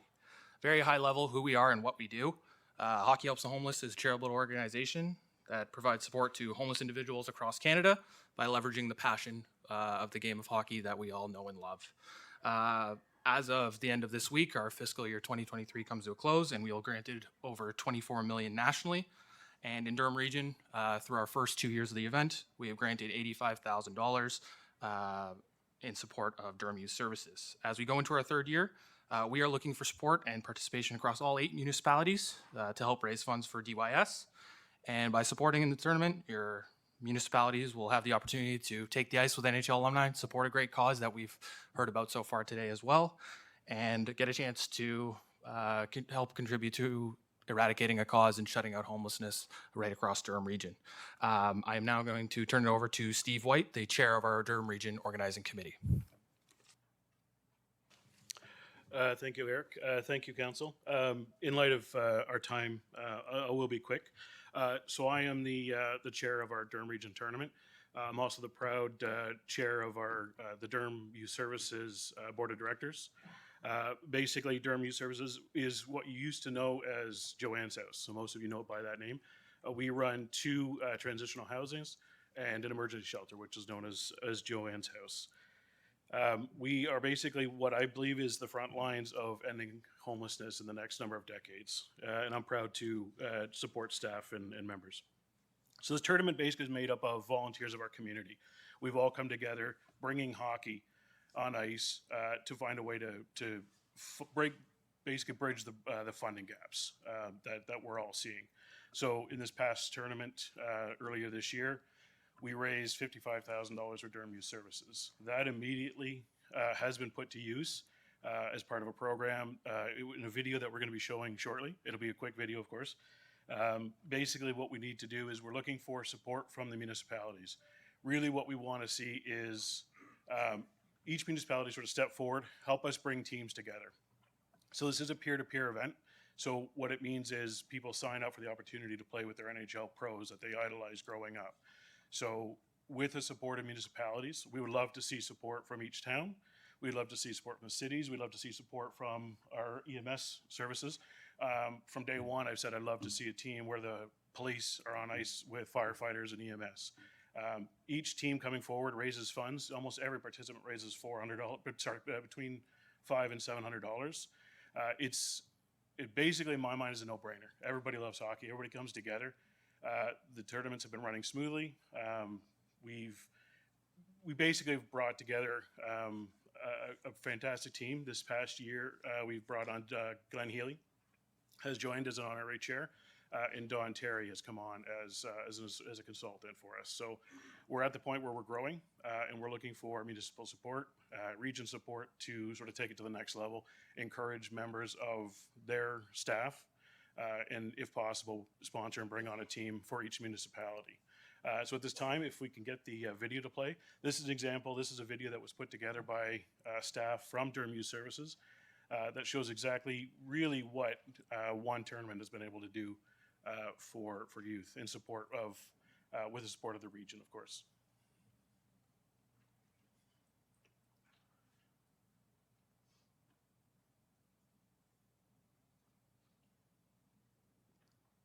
My dad lost his job a couple of months ago and things got really hard.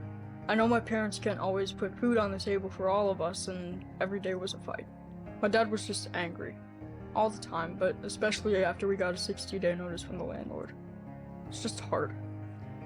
I'm 18, so I guess I'm old enough to be on my own, especially since my parents can't really afford me when my younger siblings need them more. I got a bed at Joanne's house. I had no idea how to look for housing, but they really helped me figure it out. They got me connected to OW and helped me figure out how to do housing searches. I worked really hard on that every day, and I even have a move-in date for my own place. Now they're helping me get into an employment program and are giving me some stuff I need to move into my own place. Even though I'm really excited about it, I actually feel kind of nervous being on my own. I told them that, and they said I get to keep working with the Youth Reconnect worker until I'm settled, so I really appreciate that. I'm so glad that there's a place like this that doesn't just give you a place to stay for the night, but they really help you get through a tough time and turn things around.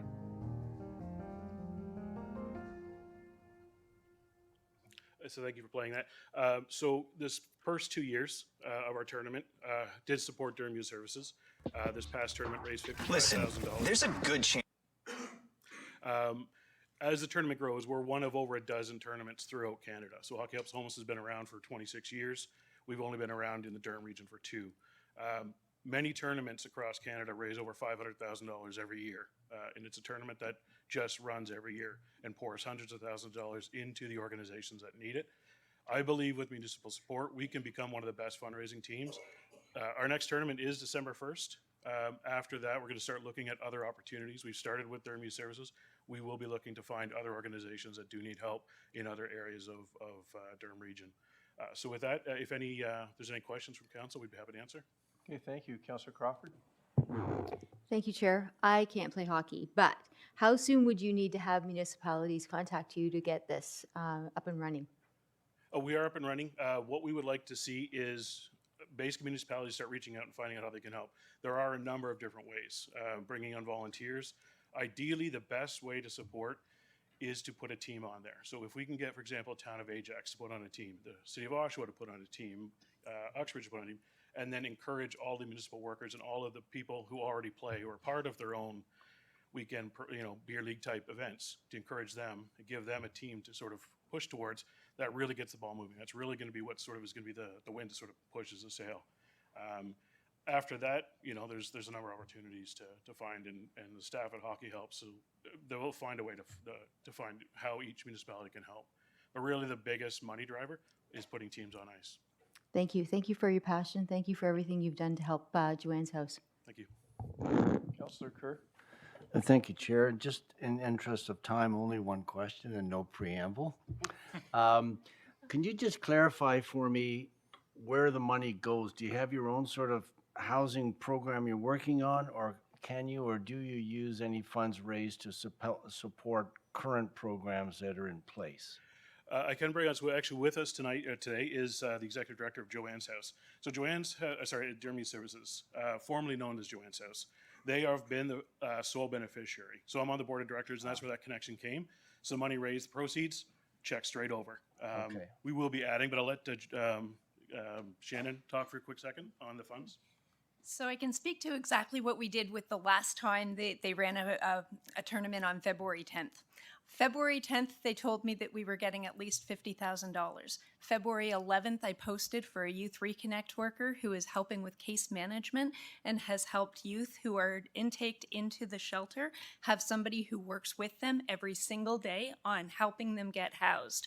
With that, we've actually landed on about a 22-day length of stay in our shelter with 67% discharge to housing, which in the shelter world is actually pretty incredible. And we were not there before we had that person who could work with youth every day. So that's what we did with February 10th. And I have lots of announcements that would take longer than a minute That's okay. to talk about what we'll do with December 1st. And please clarify for me, where is this particular residence? Joanne's house is at 82 Kings Crescent in Ajax. Thank you very much. Thank you, Mr. Chair. Thank you, Councillor Neal. Yeah, thank you very much, Mr. Chair. Yeah, thank you for this, and I'm glad to see that you're going to be holding it at the Legend Center, or Del Park, as you call it. I've noticed in your pamphlet, I don't see any women hockey players. I was wondering if you're going to reach out to the Women's Hockey League and see if see if that can be done, because it's huge. Women's hockey is huge, and I'm kind of looking in the pamphlet going, I'd like to see that. I can give you a contact in regards to the women's hockey if you want. Yeah, certainly. To answer your question, our tournaments are not built on a foundation of men's co-eds or female tournaments. Whoever is interested in coming on board, raising funds, is motivated to be involved and enjoy that pro-am experience. We welcome them to the event and try our best to find an appropriate division or structure for their experience in the 3 days throughout the event to ensure they walk away from the event. Yeah, and if you want to reach out to them, I appreciate it. If I you would want to reach absolutely. out, I can give you a name and a number who can set that up for you. And because we want to be as inclusive as we can, and especially that's important. Thank you. And just to that point, we did have two female teams take part. And so Eric's counterpart working with the West End, she's got great connections, has been bringing us former Olympians to play. Okay. So that exhausts the speakers list. Thank you very much for being here today. Thank you so much. Thank you, brother. Members of council, we'll move on to item 5.2 under presentations.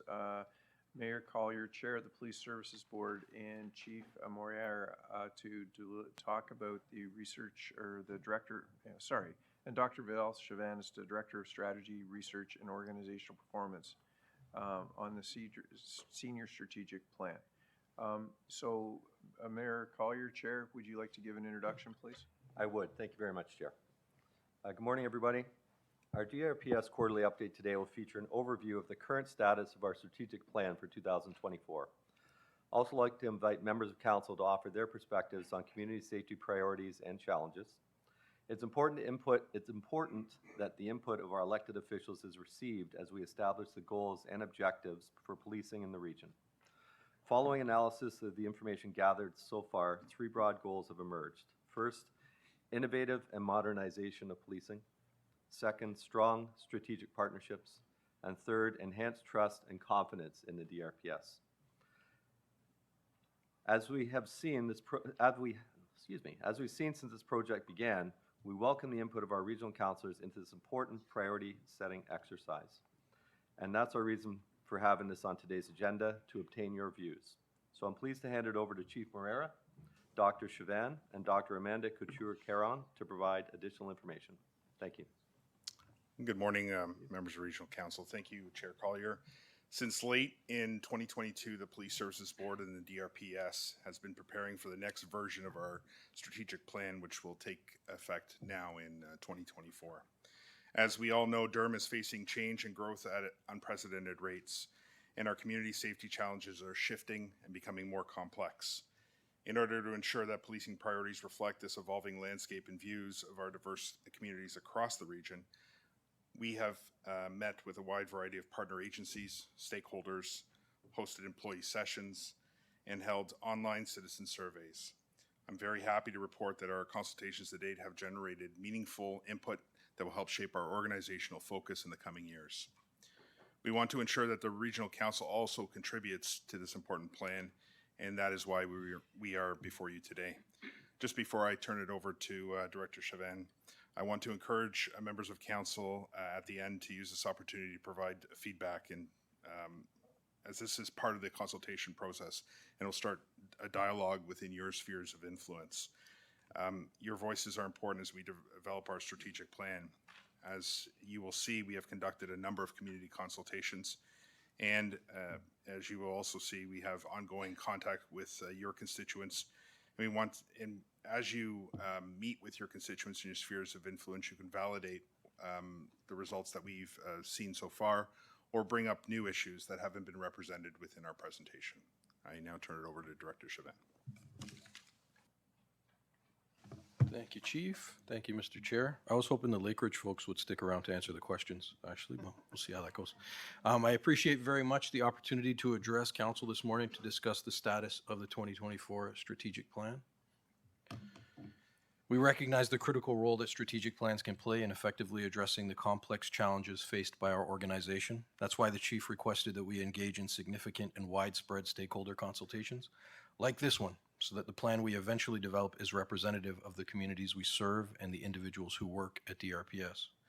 Strategic plans provide a clear direction and purpose for our operations, facilitate effective resource allocation, enhance collaboration and coordination internally and externally, and promote innovation and adaptation to emerging trends and challenges. Throughout the past year, the Strategic Planning Unit has been working towards the development of this new plan.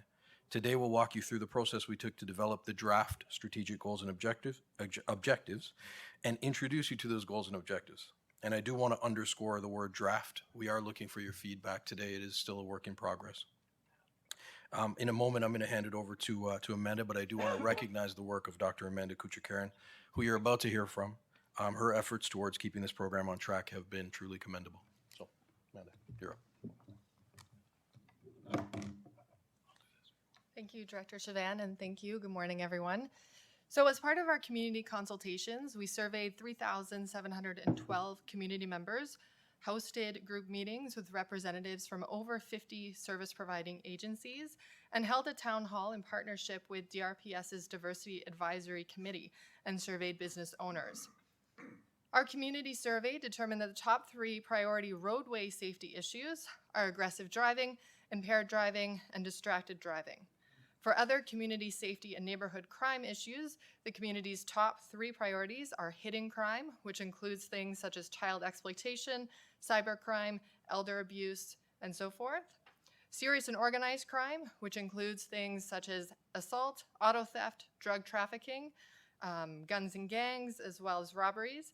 And third, gender-based crimes, which includes harassment, human trafficking, intimate partner violence, missing persons, sexual assault, and so forth. The community thinks that DRPS's top 3 strengths are our ability to respond to emergencies, enforce the law, and act professional. 3 areas for improvement include working with the community to address local concerns and crime trends, police presence by vehicle as well as foot and bicycle, and then our consultations with community stakeholders specifically reveal the desire to have stronger ties between service-providing agencies and DRPS, dedicated liaison officers for these agencies, as well as for connecting with youth, and more community engagement efforts and greater transparency. Thank you. So in addition to reaching out to the community, we also consulted with members of our organization through our member survey and by hosting in-person focus group sessions at all DRPS divisions and with multiple specialty units. 690 members completed the survey, which was approximately 50% of our membership. Areas of high priority for members of our service include staffing resources, advancement and skill development, training and preparedness, health and wellness resources, facilities, equipment and technology, and the work environment. Of note, more than 80% of the members who filled out the survey do not think that the organization has sufficient staffing to meet community and internal needs. 1/3 of our members indicated that they experience burnout at least once a week. 36% of our members regularly do not have time for lunch. One of the good notes from the member survey was that in terms of health and wellness resources, 53% of the members think that the wellness resources are effective, but of note, 72% are willing to use them, which is a considerable improvement from previous iterations of this survey. Facilities, equipment, and technology, 29% assign it as one of their top 3 priorities, and 55% of members indicate that they have to use their personal device or equipment to do their job. The consultations in combination with the chief's priorities inform the creation of this draft strategic goals and objectives. And then a team of representatives that included obviously the service board, the police association, and members from across the organization considered the data from the consultation phase to develop these initial goals and objectives. So as the chair of our board indicated, the first was to be a leader in innovative and modernized policing. Our discussions touched on the growing prevalence of cybercrime, the importance of demographic representation in our ranks and in our leadership. In our member survey, 47% of respondents indicated training and preparedness as one of their top 3 priorities. And the second goal, have strong strategic partnerships that enhance community safety. Community consultations with stakeholders indicated that our community partners want stronger ties and collaborations with the service. Community partners want to know what officers do and want officers to know what they do. They want DRPS officers to know which agencies to contact when particular crises or situations arise. They also indicated their desire to have dedicated liaison officers to ensure streamlined communication. Our members have expressed their concerns about the growing demands on police officers that extends beyond what they were trained and hired to do, and highlighted the importance of ensuring the residents of Durham get the supports they need before and after police intervention. And then third was the goal of ensuring the trust and confidence of members in local communities. Residents who responded to our survey and/or participated in other consultation opportunities indicated their concerns regarding roadway safety, neighborhood crime, and serious and organized crime. Over half of our members who filled out the survey indicated that they have to use their personal equipment to do their jobs. 29% do not think the physical conditions of the buildings are satisfactory. 29% of our members selected facilities, equipment, and technology, again, as one of their top 3 priorities. And as I mentioned previously, 84% of our members are concerned about staffing and do not feel it's sufficient to meet the needs both internally and the needs of the community. So in terms of the format of the strategic plan that we hope to take for this next iteration of the plan, we do want to make sure that it's an interactive online resource that people can access quite easily. The last thing we want are a bunch of strategic plans sitting up in boxes on the 3rd floor of this building. So you can take a look at that slide. I don't need to read them all, but we will provide an opportunity for a download, a PDF download if individuals are interested in printing it out and having it for their own reading pleasure. So the challenges that lay before us are plenty, both internally and externally. It's our hope that the strategic plan that we develop will help lead this organization into the future. And we look forward to your comments or questions today. So that is it for the presentation. Look forward to the dialogue. Okay, thank you. First in the request is Mayor Roy. Thank you very much, Mr. Chair, and thank you for the presentation. In terms of the consultation that you have done within the local municipalities, outside of the public sessions that you have you consulted internally with our local leadership as well? So when you say local leadership, are you talking about Staff. regional staff? Absolutely. With So they local municipal staff, so Town of Whitby staff. They were certainly invited to the consultations. I don't have the exact numbers of how many participated from each municipality, but they certainly were part of that dialogue. But if there is an interest in arranging specific sessions in the municipalities, we will happily do that. Okay, and I'd also like to invite you to, we just completed our community strategic plan, and I would like to share that with you also with our findings, because we had 3,000 participants from Whitby participate, and one of our pillars is about health and safety within our communities. Absolutely. Okay, thank you. Councillor Neal. Yeah, thanks, Mr. Chair. I'm going to ask about a police station north Oshawa. My colleague, Councillor Miriam Pietri's asked about the same thing. And Chief, I don't know if you've heard about it or not. I think you have, because we just talked to you briefly. You mentioned safety and neighborhood, reaching out to those issues. Like, I'm just going to say 75,000 people moving in. Some of them have already started in the next 5 years. Can that be possible? North of Taunton. Well, anything is possible. So right now, right now, the organization is undergoing a complete review of how we deliver services and what kind of services we want to deliver out of our stations to meet the goals and the expectations that the community has been telling us right now. As a result of that, the composition of our stations will change. The needs within the stations right now are stretched to a maximum capacity in many of our jurisdictions, in many of our municipalities. This requires some careful thought, and there's a workload analysis that's being done.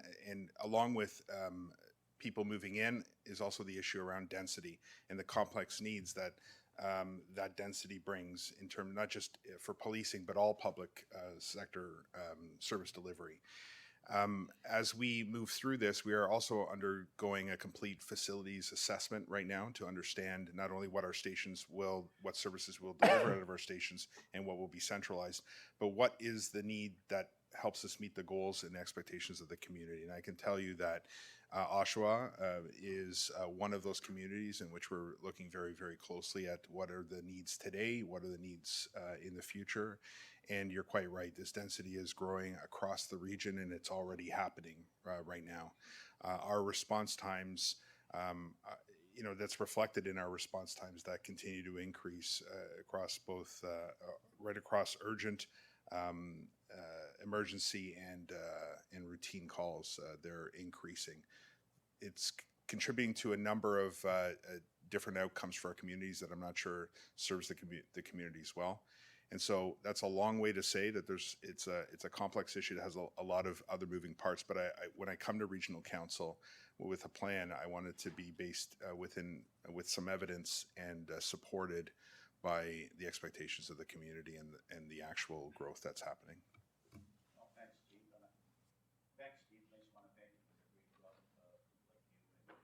Members do. Thank you very much. Thank you, Councillor Anderson. Thank you very much. Thank you, Chief. It's nice seeing you again. And I have a couple of questions. Vidal alluded to extensive consultation. I just wondered what that looks like, especially when it comes to marginalized and minority communities. So in addition to the online survey that we developed, again, we had some public opportunities for people to participate in concert with our Diversity Advisory Committee, hoping to draw as many individuals from communities that we don't traditionally discuss some of our issues with on a regular basis. I'm not going to suggest that it was terribly well attended. We continue to look for efforts to try to engage communities where they are, including going out on the road to try to connect with individuals to ask them questions pertaining to the strategic plan. We continue to work on it. It's a work in progress. I don't know how to best answer that question for you. So I'll just follow up through the chair. So you're saying it wasn't well attended. Was it well advertised? Is there the methodology? Maybe we look at that to get the community more engaged? Yeah, that's fair. I mean, we did work through our Diversity Advisory Committee, which is more representative of the communities of Durham Region than the police service is. But again, it didn't bear tremendous fruit. And we will continue to try to meet people where they are so we can get the information the best way possible. And one last question through the chair. Have we been looking at ways to get more minority to join the force so it's more reflective of our various communities in Durham Region? It's certainly been a priority of the service for the time that I've been here. There have been a number of different initiatives, including the organization of a recruitment session, particularly to marginalized communities. Part of the challenge with resourcing is that the unit that is called recruiting is really just running through a hiring process. It's difficult to find time to get individuals out to recruit, and it's an issue right across the industry right now in policing, getting people in general to be interested in the job, let alone communities non-traditional communities that have not been interested in the past. Again, something that we continue to work on, and I know the chief has put a significant priority on it as well. And we track the data as part of our key performance indicators, so it is something that we try to hold ourselves accountable to. Thank you. I told you I'd be brief. Thank you. Councillor Pickles? Thank you, Chair, and thank you to the board and the chief for coming and speaking to us again today. I noted one of the priorities or areas for improvement there was community engagement. And I'd like to hear a little bit more about what we, or you, plan to do with respect to community engagement. And part of that, and Councillor Brenner and I participated in a forum that a couple of your officers went to last night in Pickering. And it was very helpful, but there weren't a lot of people there. So a couple points just that I'll ask you to speak on. One is we find on social media, a lot of people post about speeders or thefts of the car and everything. By the time you get 75 people on there, I've seen the post and gone, did anyone report it to police? And nobody has, because I think people don't want to call 911 because it's not an emergency. They just don't know what else to do, and they're not going to take the time to do it. So those crimes don't get reported. And then the other part of the question I'd like to hear you speak to is that's people reaching out to engage you. I think we need, or you need to push out a bit more through whether it's the municipalities' social media, your own social media, or the forums where more people are participating these days, perhaps than a hard copy email in the mail. So I want to get that interaction going back and forth, and I think that's something you identified. I'd be interested to hear what your thoughts on how that can be accomplished. That's a great question. I think that has many different answers.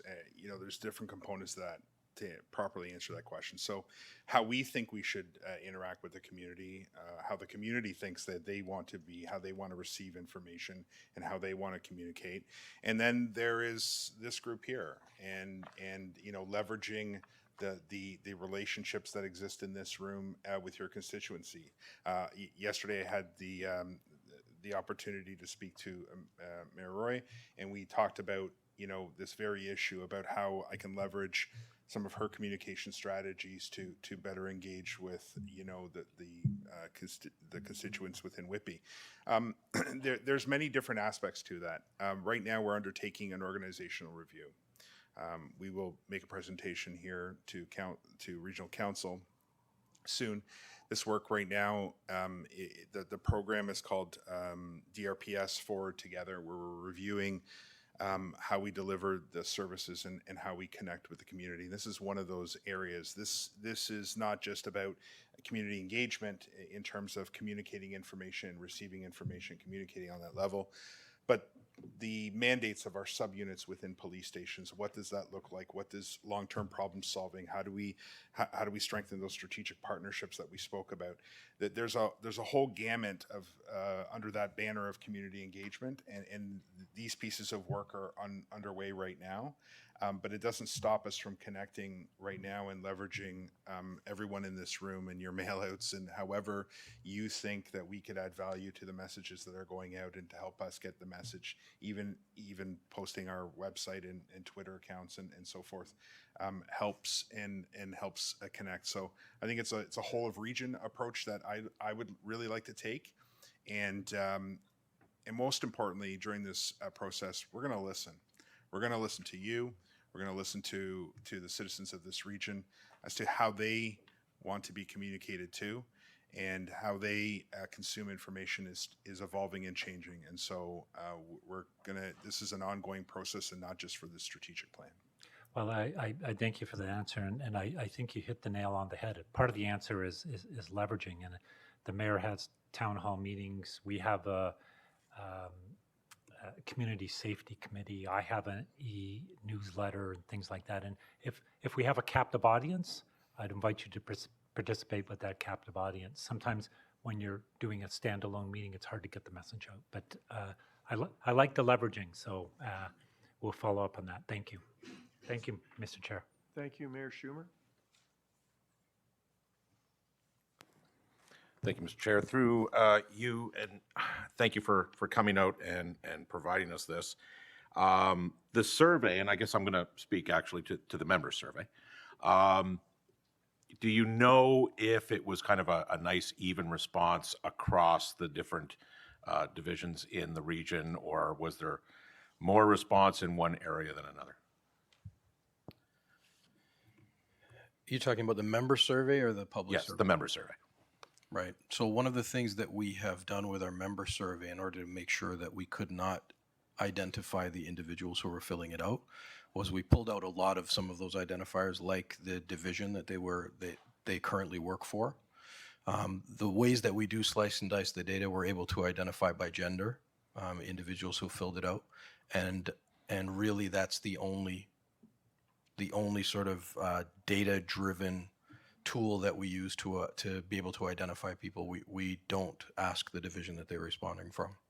Okay. The reason I ask is I'm curious as to, is there a particular division that at least they feel they are underserviced with either, staffing resources, equipment, that kind of thing. So we've got no way, or you have no way, of knowing if there seems to be a particular area within the region. Not through the member survey, but certainly through conversations that we have with members in various divisions. Okay. Yeah. And on slide 8, which speaks to the member survey, I mean, high priority areas, there's some really big items in there. And one that you've spoken to in a number of other areas of presentation is the the facilities, the equipment, the technology. And these are big ticket items. You did speak to members having to use their own devices and equipment. Are there other areas in that category that are kind of specifically identified? And I guess I'm speaking to facilities, buildings, that kind of thing, where there are some, or at least perceived, deficiencies. For sure. I don't know if you want to take that. Yeah, sure. Yeah. I'll answer. I can't too. No issues. There are a number of different areas where we have identified deficiencies. The Port Perry station, for instance, we truck in water into that location there, and it routinely runs out of water, and that speaks to sort of the members' experience. I am concerned if there was a major emergency there, our capacity to continue to operate that station. There are some areas of concern like that we are examining throughout the region. The station in Oshawa, I'd like to put more staff in there, but it's really just filled right up. And there are other buildings that are coming online. There's certainly been some investments, and that's going to take some time to relieve some of that pressure. But the pressures continue to mount, because while these buildings address the existing pressures, this region is growing exponentially, and that with that growth comes further pressure. And so I'm trying to project forward to understand where exactly those pressures are and how our facilities and equipment can best address it. I'd love to leverage technology. We invested in the automated license plate readers that have produced some great results for the community, and I want to leverage as much technology as I can to be a force multiplier in terms of the capacity for our officers to conduct more proactive enforcement and intervene in all the complex issues that police officers are expected to deal with today. Issues like their devices, using your own personal device, creates legal risk for the organization as it relates to things such as the Special Investigations Unit and other types of investigations. So I'm trying to mitigate all of those risks by making strategic investments in the areas that not only make our officers better, but reduce and mitigate risk for the entire organization and therefore the region. Thank you. And I got to tell you, it's a little disturbing to hear that our North Division which serves the entire north of the region, Issanon Municipal Services. Has that impacted that station's ability to perform and operate as it would have been intended to? Perform and operate, no. It's functioned throughout. From time to time, there are issues with the water, and we had to bring deliveries of water into that station. But these are the things that in my short time within the organization I'm looking at, and my concern is not that we're here. My concern is that as the north part of our region is growing and there are fewer partnerships I can leverage, it's going to be more and more work for police officers. And so I'm going to have to make some investments in terms of personnel up there. And when I look at that, and I look at the building's capacity to sustain, a sustained police presence within a building to respond to an emergency. I mean, we had the Uxbridge tornado that happened. Had that been more significant, that would have presented some significant challenges. And I certainly wasn't here, but I do understand that the station continued to operate. So I don't think it's an issue of, is it detrimental and our service is not being delivered? I don't think it's a question of that. I think it's, it's not optimal. And as it grows, there's an opportunity for us to make some strategic investments to correct an issue that we've identified that has already caused some problems, but we can certainly mitigate. And this is why we have to be careful when we have these conversations about facilities, is that we have to look at this not just in terms of today, but really kind of building things that will meet the demands tomorrow, because we don't want to do this again. And costs are only going up. And I would like to present, our best guess here based on evidence and data that help council make the decision whether or not those are the strategic priorities for the service. Okay. When was the last member survey done? I might have missed it there. So previous to this one? Yeah. 2 years ago. Okay, so it sounds like a lot of these issues or concerns in the members, they've been ongoing. I mean, these aren't like new all of a sudden just in the last 2 years or 10 years. It sounds like these are ongoing systemic issues that have been brought up. Would that be a fair assessment, maybe over, say, the last decade? That would be a fair assessment. Okay. And just to confirm on the staffing resources, is that speaking to a specific kind of staffing resource like support or administrative staff, or is that once again kind of across the board in all staffing areas? All of the above. So, we talk about adding the capacity to respond to emergency calls. And so, you think about that in the term that's used is, more boots on the ground. That's good, that's important, but somebody's got to take that radio call. And so we're talking about dispatchers. We're talking about IT because you need more radio bands or more radios. You need a whole infrastructure there. You need admin support because I don't want cops sitting in stations doing paperwork. I want,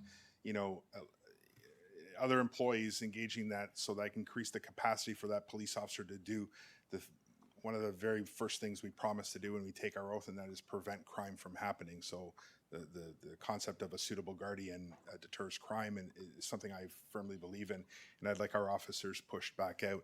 It means, a stores unit. It means buying cars and making sure those cars are roadworthy and that we have a fuel delivery, and all of these things matter. So we talk about that, and I would really like to bring to council something where, as we grow strategically and talk about sort of the most expensive asset we have, which are our police officers, that there's a formula there in which we can be satisfied that it starts to meet some of those other demands that exist in there in terms of adding some civilian capacity. And I'm talking everything from what happens in police stations to our payroll system to just member benefits, member wellness. I mean, member wellness, we keep talking about member wellness, making those those services available in the middle of the night when police officers are encountering critical incidents, so that those supports happen right away. And we know that keeps officers healthier and gets them back to work when they do run into challenges. Okay, yeah, and you probably there answered one or two of my other questions, so I won't ask those. But would you say there's probably then a pretty good direct correlation between the member survey and how the members feel and are working or not able to work all that more efficiently. But would you say there's a correlation between that and the greater public survey and perception of the force? So I think that there is definitely a relationship. I do think that in both cases, perception might not be reality all the time, but both are important and important to address. There's clearly a recognition on the part of the majority of people who filled out the survey from the public that they're satisfied with the work that DRPS officers are doing.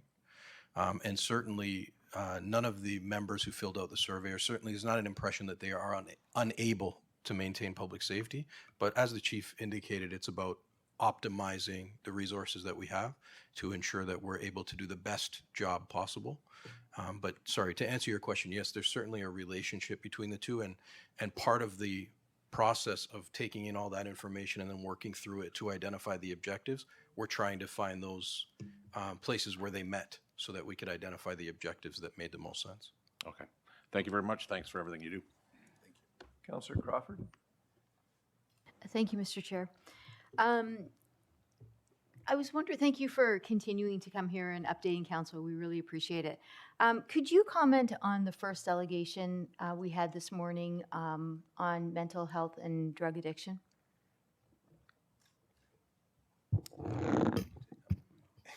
Sure. Dr. Chavan didn't want to answer this one. I mean, it was long. Yeah. Yeah, so that's kind of like a really broad question.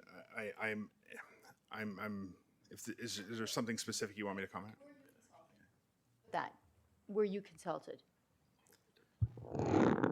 Yeah, we sit on a table with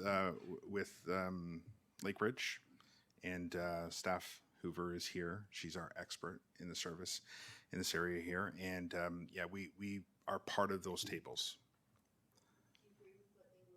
Microphone, please. Push the request button. Thank you. And are you in agreement with what was said this morning? I think that there's some challenges. It's a nuanced conversation. It's it's extremely complex, and so I believe that Lake Ridge has a number of extremely dedicated and caring, compassionate professionals that are truly engaged in some very serious work. I think that if you ask me from my experiences, and I won't speak specifically to Lake Ridge, I will say in my 32 years of policing, I've dealt with this issue extensively. Canada has a 4-pillar drug strategy, and Lake Ridge alluded to it. It is absolutely broken, and I'm not being political. I'm simply saying successive governments have been engaged in this and are responsible for where we are today. There was a big push in the beginning when it first came out on the enforcement end. There was money thrown around for major enforcement projects, which focused on areas around organized crime and the drug trafficking, which I think is extremely important because there are ancillary areas that organized crime is involved in. So that's good for everybody on a whole number of fronts, not to mention in terms of drugs. And then harm reduction really got a lot of funding. And that's my view where it sort of stopped.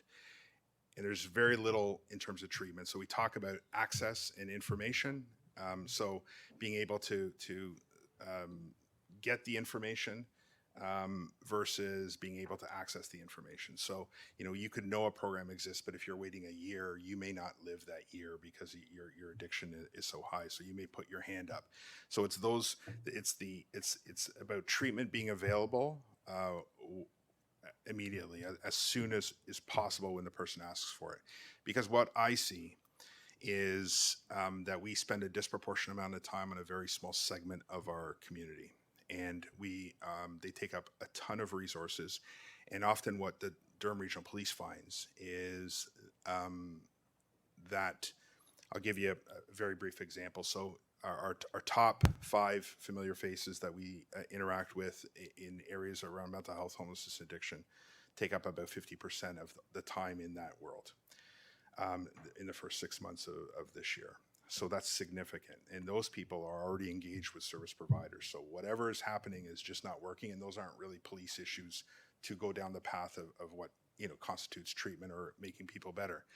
But I'm focusing on the outcomes of their addiction, and mental health issues, and how that demonstrates and impacts public safety, the perception of public safety, and more importantly, what I've heard no one talk about is that this group is also disproportionately victimized. And that's of equal concern to me, because these people deserve, our greatest empathy and care. And I see this repeating itself, both in my experiences when I worked for the Toronto Police Service and now as the chief of the Durham Regional Police Service. Different jurisdiction, the exact same problems. It speaks to a systemic issue with our 4-pillar drug strategy. And I've spoken to elected officials at all levels, and I've been advocating this message with them. So this is, again, not a political statement. I'm just telling you exactly where I see some of the challenges here. I hope that answers your question.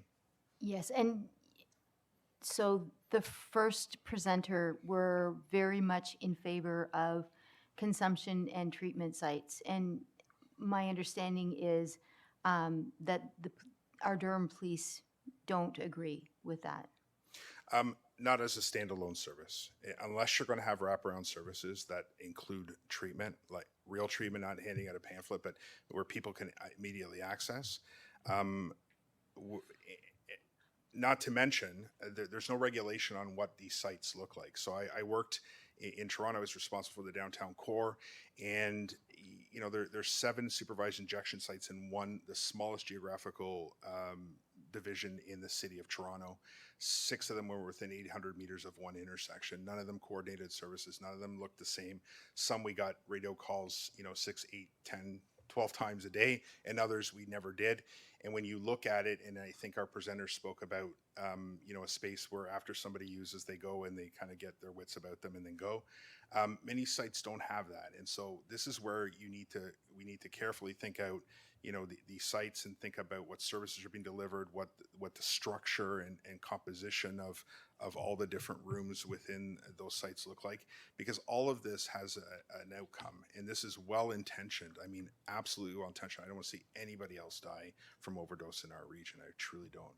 But I'm absolutely concerned about the rate at which they're victimized. And what I found within the city of Toronto is that these sites undoubtedly save lives, but because of their structure, it actually encourages people not to use them. The hours that they're open, the services that are provided, and it really contributes to the overall issues in and around. And I can tell you there's an impact on things like businesses and crime rates, and that has been my experience when I worked for the Toronto Police Service. Here, there's concentrations, and our heaviest concentrations are obviously in Ajax and Oshawa right now, but Whitby's very close. I mean, Whitby's not that far away. And all of these things are of great concern, and I don't think it's as simple as saying, put in a site. But I'm not here to tell anybody not to put in a site. I'm simply saying that I think there needs to be other parts to that if we're going to have a well thought out process that produces the outcomes that we all want and expect. Thank you. Councillor Bauer? Thank you, Chair Henry. Thank you very much for the presentation. Very interesting, and thank you for the work that you do. A couple of stats that stood out for me were the 84% of surveyed members who feel that there is insufficient staffing, and that officers are feeling a sense of burnout on a weekly basis. That's very alarming. But my question is you provided some broad information about hiring. So I guess thinking of speaking to future growth, could you estimate the number of officers specifically that would need to be hired each year to maintain current service levels? Not at this very moment. Okay. We're conducting that review, and I'm trying to understand and acquire from the region a complete understanding of where all the growth is happening and understand the type of growth, single family versus, some of the high rises that have been approved. And from that, we can then do a workload distribution analysis to see where the workload would be and what kind of resources we'd need. In addition to boots on the ground, though, there are other areas in which we must make strategic investments. This week, we arrested 7 individuals who were trying to access online with our undercover unit the services of an underage a female in a human trafficking issue, and we made those arrests. That's only possible because those officers come through a CARES grant by the provincial government, so that was really focused on that. So we're trying to leverage all the grants and all of these things that are available to us so that that growth can also be affordable, because I understand that that is something we must do as well. So the issues around things like cybercrime, child exploitation, those were grants that we had for 5 years. Those grants ended, but that need we've only discovered, and we reported to our board just this month here, the increased number of charges in terms of child exploitation that requires investments to sustain. So it is this fine balance between being proactive and being reactive, and some of these things I'm talking about are reactive but absolutely necessary, because when we take offenders off the street and reduce their capacity to commit these crimes, we protect people, and often they're the most vulnerable people in our society. Right. Thank you very much. That's my question, Chair. Thank you, Councillor Jubb. Thank you, Mr. Chair, and through you, thanks everyone for the presentation, and thanks all that everybody does. Regarding consultations, have we considered reaching out to our local tiers to do the same presentation? The reason I ask is we have ward councillors in every ward throughout the region that really are, we'll call it boots on the ground too, and their wealth of knowledge. So I wonder if that's a possibility. I understand we are going into summer break, but I'm looking for your comment on that, please. I get a summer break. Sorry. Oh, please. No, Yes, we can absolutely do that, and I think we could probably leverage technology here to grab as many people as is possible, particularly as travel schedules and everything play out. Okay, thanks, Chief. And is there time to do that for the 24 strategic plan, do you think, or will this be something moving forward for the 25 plan? Yes, absolutely, we could do it for this plan. Okay, that's great news. Thank you. That's all, Mr. Chair. Thank you. Councillor Mayor Pietri. Thanks, Mr. Chair. And I want to thank you right off the top for coming out to a really, really important multicultural festival. And I always say it's one of the oldest in the country. And I got to miss you, though. You and Chair Henry enjoyed the region's most, I think, prominent cultural festival, one of the GTA in the country's oldest. So thank you for doing that, because I know that there's a lot of questions that are usually asked about diversity and what are you going to do? Well, there you are. You're already doing it. So through you, Mr. Chair, I wanted to ask a question specific to modernizing the police force, and in light of what Councillor Neal has brought forward numerous times, and myself. And I think that generally those in the north even, and considering the space, the constraints and just the innovation that probably is required that you're looking at in terms of modernizing the police force.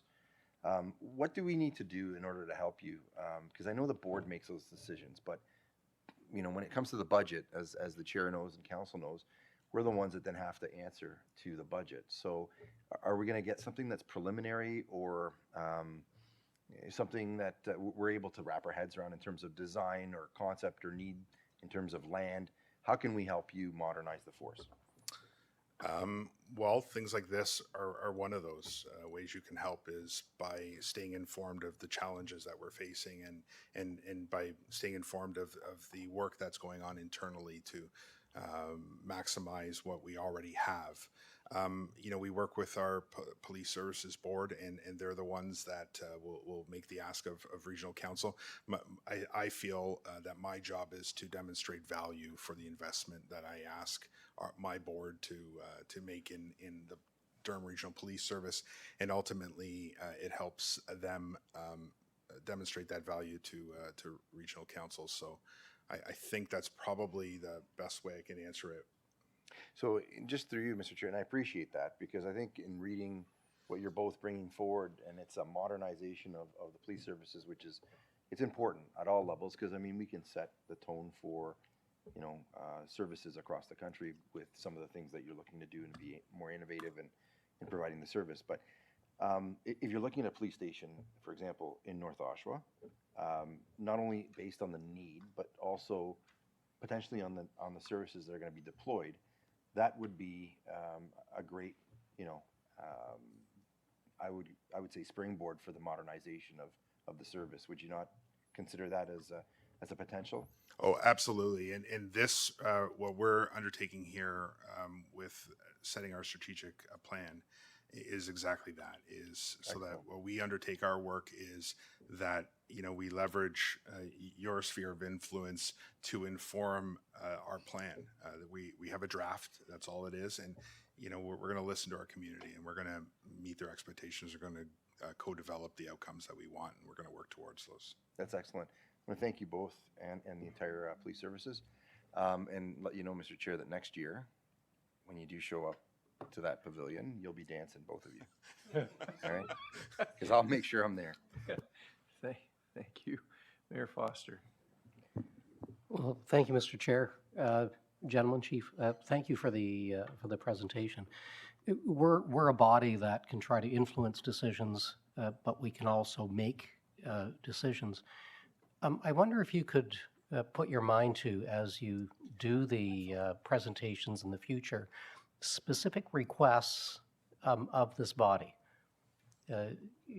which could be based on your priorities. So while there are budget requests and things that we need to consider during budgets, I've got to believe that throughout the year, there are things that we could either advocate or steps that we could take, a positive outcome of these meetings, not that the information isn't great, but a positive outcome. Could you put your mind to that? Yes, I feel even in my short time here, certainly the chair and I speak regularly, and he has advocated and brought together many groups together, important groups, to have these conversations and advocate. I have a police services board that has been open and listening, and certainly that's sort of the chain of command for me, is that the services board. And when I get opportunities like this to speak to regional council, I certainly take advantage of it.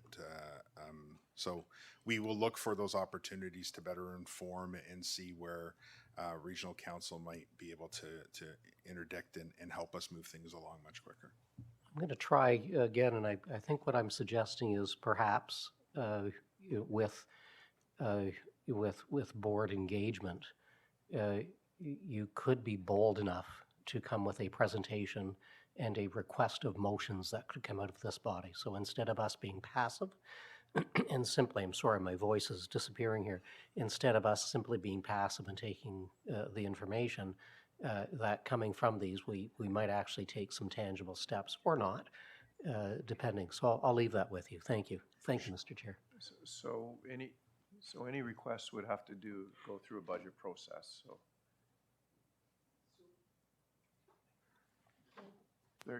So if I may, Mr. Chair, I think there is a budget piece, certainly on the advocacy. I think there's ability to do both on that, but we're going to leave it up to the chief to struggle with that one. Thank you. Okay.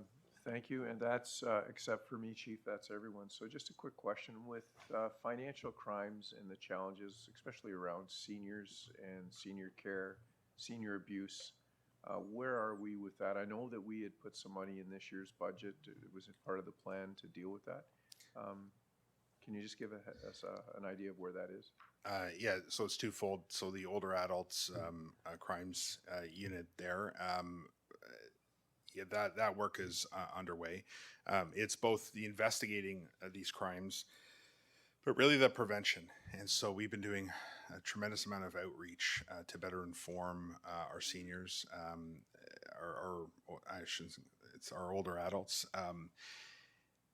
The way that they want to be communicated with is a little bit different than perhaps somebody who's a little younger. And so we continue to work and conduct a number of presentations throughout the region. And to inform, we put out information on our website and through social media, of course. And that work goes on every day. This is not an issue, just a Durham Region issue. This is absolutely national and international in scope. And these investigations regrettably take a ton of time. And when we begin to look outside of our borders, we run into legal issues around things such as obtaining a warrant for a server in another country takes months. And so that's the challenges that we face. And it doesn't mean we don't do this work just because it's hard. In fact, we double down because of the vulnerability of the victims in these matters. Okay, that is everyone in the request box. So Chief, and to your team, thank you for being here today and for the presentation, and thanks for being out in the community with us last week. Mayor Carter, Councillor Chapman, Regional Councillor Anderson, all enjoyed a very interesting evening in a very good way. I have pictures of the chief.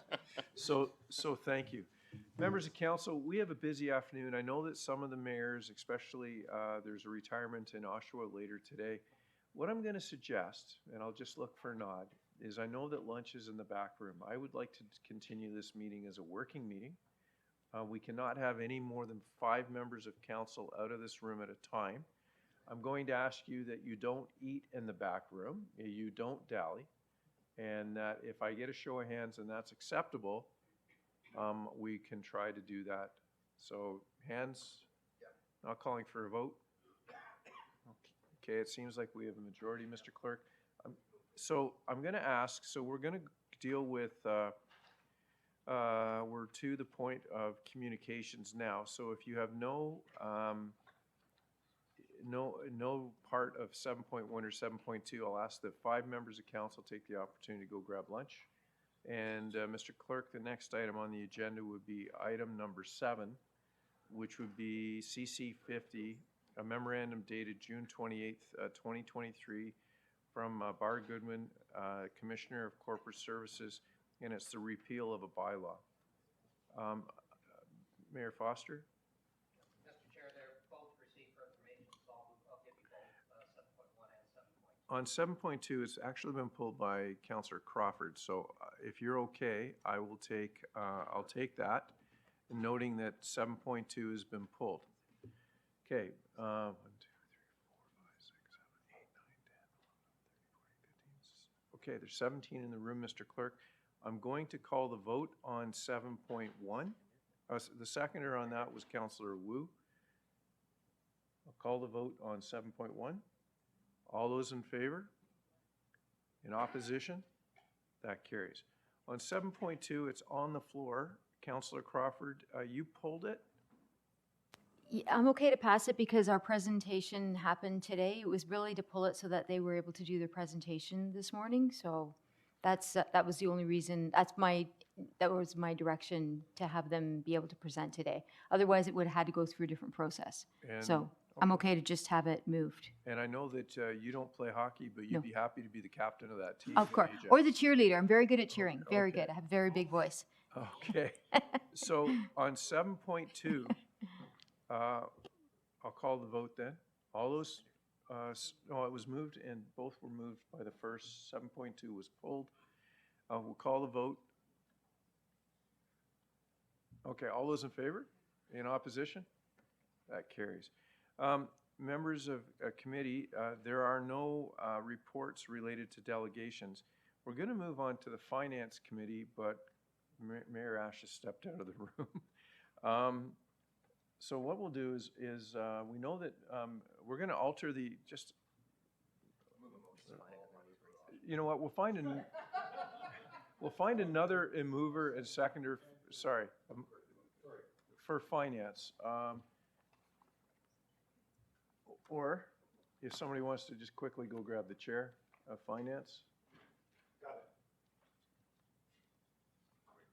You're yelling, I'm sorry.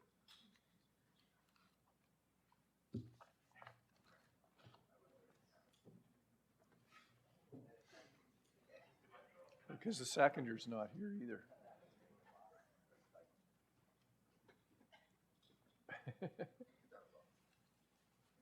Is Councillor Leahy in the back room too? Oh, there he is. Okay. Moved by Mayor Ash, seconded by Councillor Leahy, that items 1 to 3 inclusive of report number 5 of the Finance Committee be adopted. Polls. Seeing none, we'll call the vote on items 1 to 3. All those in favor? In opposition? Seeing none. Questions to Finance? I didn't receive any questions. Okay, thank you. Kevin, thank you. We'll move on now to Health, and it's located on page 112. So moved by Vice Chair Dyes, seconded by, I need a committee member of Health, so Mayor Foster. Councillor Brenner put his hand up, sorry. Just give me 1 second.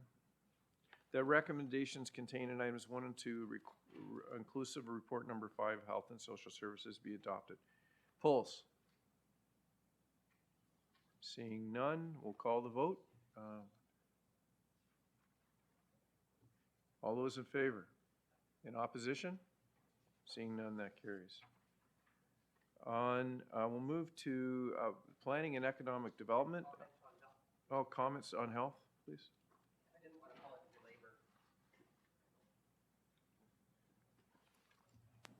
I didn't want to pull it and belabor it. I just wanted to thank staff for item 2, the advocacy strategy. So I'd asked for that. I got it twice because I hadn't read it on time. So thank you. Thank you, Mr. Chair. Okay, thank you. Next, we'll move to Planning and Economic Development, moved by Councillor Chapman, seconded by Councillor Pickles, that the recommendations contained in items 1 to 7, inclusive report number 6 of the Planning and Economic Development Committee, be adopted. Polls. Online, Mr. Clerk? Seeing none, I'll call the vote. All those in favor? In opposition? Seeing none, that carries. Questions to planning? Pardon? None were submitted. Okay. We will need to move on to works. Moved by Councillor Mayor Barton. Is he online? No, Mayor Barton is absent. Okay. Moved by Councillor Miriam Pietri, seconded by Councillor Crawford on works. Second, please. That recommendations contained in item 1 to 16, inclusive of report number 6 of the Works Committee, be adopted. Polls. Seeing none, we'll call the vote. All those in favor? In opposition? Seeing none. Mr. Clerk, questions to work submitted? Seeing none. Okay, thank you. Members of council, just give me 1 second, please.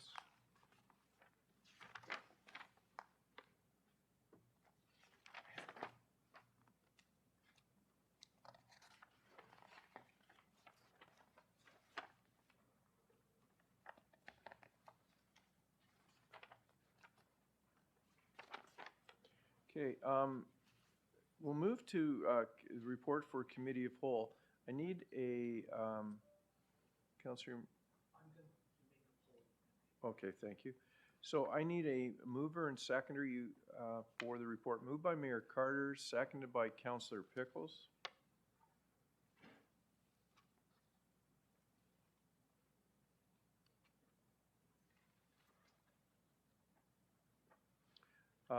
That recommendations containing item 1 to 8, inclusive report number 6 of the committee whole, be adopted.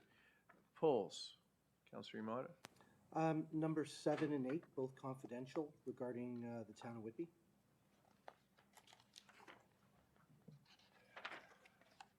Seven and 8. Both are confidential reports, Mr. Clerk. We'll move it to the end of the agenda. How would you like to deal with it? Okay. So just give me 1 sec. Any other polls?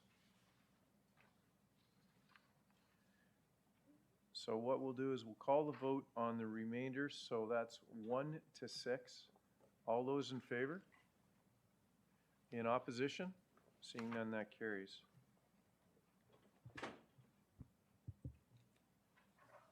Okay. Okay. So, Mr. Clerk, sorry, just 1 second, members of council. We've dealt.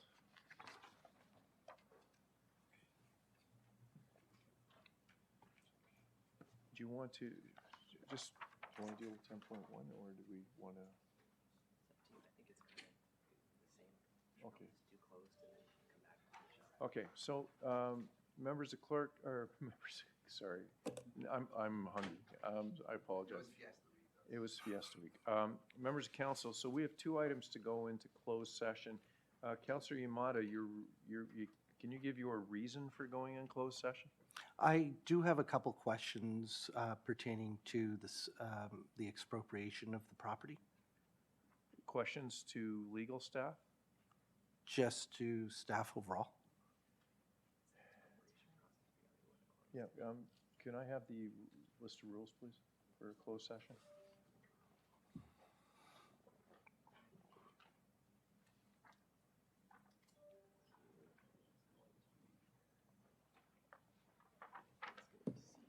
So members of council, just so it's a proposed or pending acquisition or disposition of land, it's 2392C.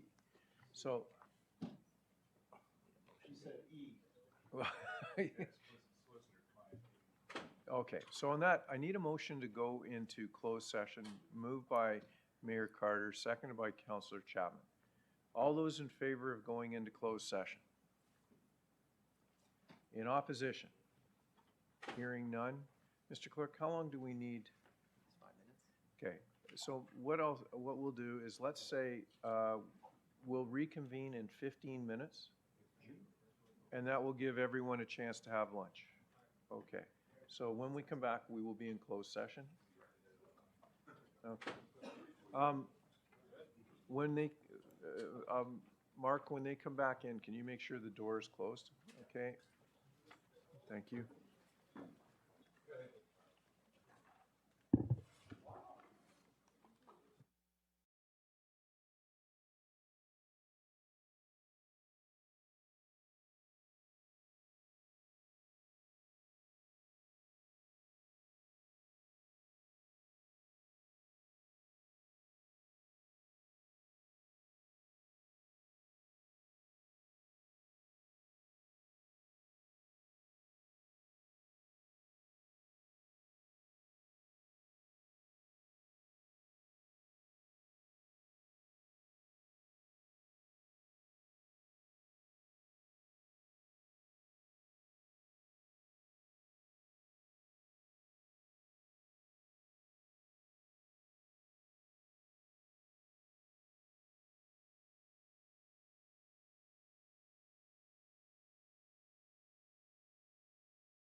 So,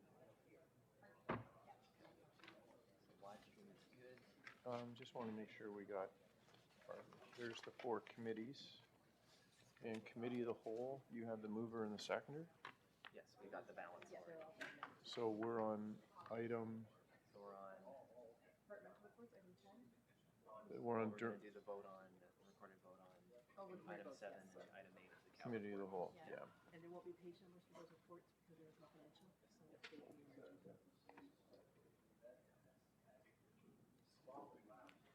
I've asked them if they need it.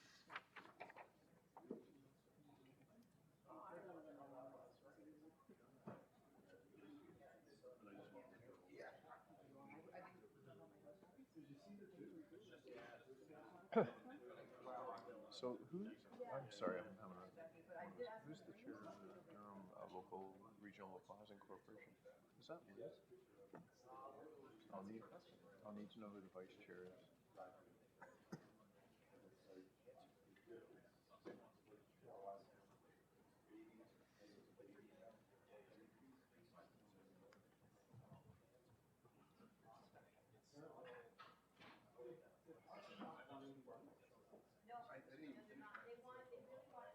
You can eat in here.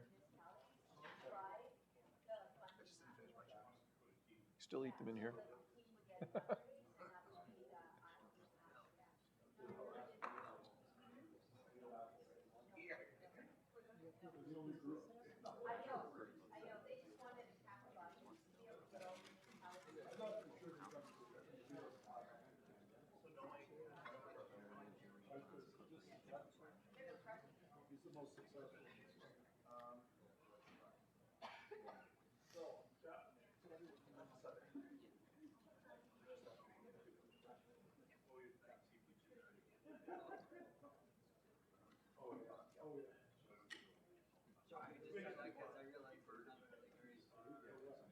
I've got the list here.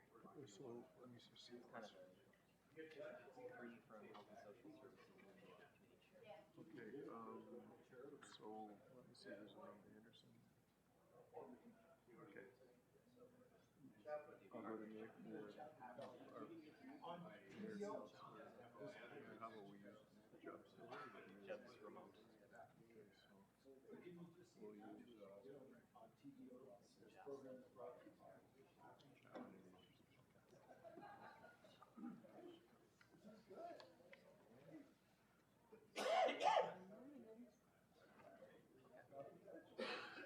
we're good to go? Okay, members of council, please take your seats.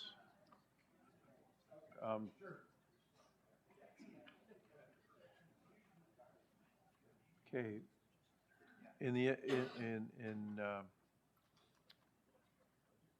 issue of transparency, no motions or direction were taken during our committee of the whole meeting.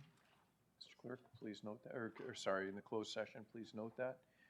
We will vote on item number 7. A recorded vote has been called in the committee whole report by Councillor Yamada.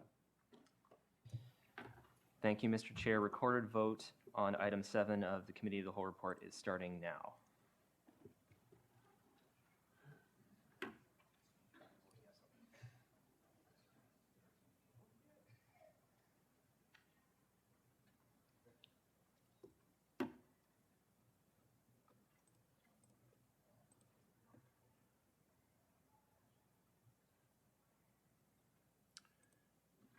Okay, 21 yes, 1 no, that carries. Mr. Clerk, recorded vote was called on item number 8 of the Committee of the Whole report.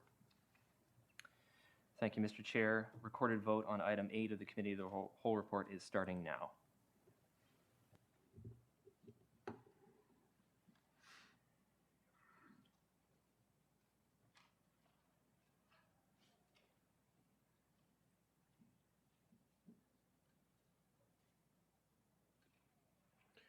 Okay, I have the count. It is 21 yes, 1 no, that carries. Mr. Clerk, we'll move on to item number 10, 2023 Durham Region Local Housing Corporation Annual Shareholder Meeting. Councillor Chapman, would you move that, please? Councillor Anderson, would you second that as a member of the committee? The item is now on the floor. Members of council, Seeing no hands online or in the room, I will call the vote. All those in favor? In opposition? Seeing none and none online, that carries. Mr. Clerk? There are no notices of motion. There are no unfinished business. We're at the point where there's announcements.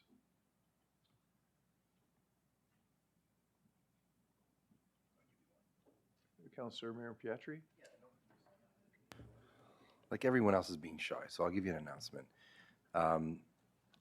We, as you know, and I've spoken about it a number of times, the community in the Durham region is growing, and it's one that has been widely recognized as being very multicultural for many, many years because of its workforce, because of its business base, and education. And we've had a festival in the Durham region called Fiesta Week, and it's put on by the Oshawa Folk Arts Council, who today I want to recognize them, the volunteers, which are hundreds of individuals from all ages, especially the kids who give up their time in a period where they're in the midst of exams, extracurricular activities, and essentially just going about their daily lives to train, to basically get ready and perform for thousands of people who came out to the 11 pavilions that we hosted Fiesta Week in last week. So on behalf of all of the organizers of each of the pavilions and the folks that lead the Oshawa Folk Arts Council, and especially the families that do everything possible to make sure that their cultural heritage stays alive, is celebrated, is enjoyed, and essentially respected, with the intent of growing the pavilions back to the numbers that we've had in past. This is a very big step. This year was a very big step. Next year will be a very big anniversary, and we welcome everyone, whether they're on regional councillor or staff, or they're just tuning into the meeting or new to the region, to check it out. And if you want a comparator, ours is a much older festival, started in 1961, but things like Carasaga, Carabana, these are festivals that are similar to the one that we hosted. And ours, I think, has a great deal of history, and one that dates back even further than 1961 in terms of how our pavilions and our clubs and the organizations that host it are organized. So, Mr. Chair, thank you for coming out, as you do each year. I know that there are a number of councillors that came out with you, as well as on their own.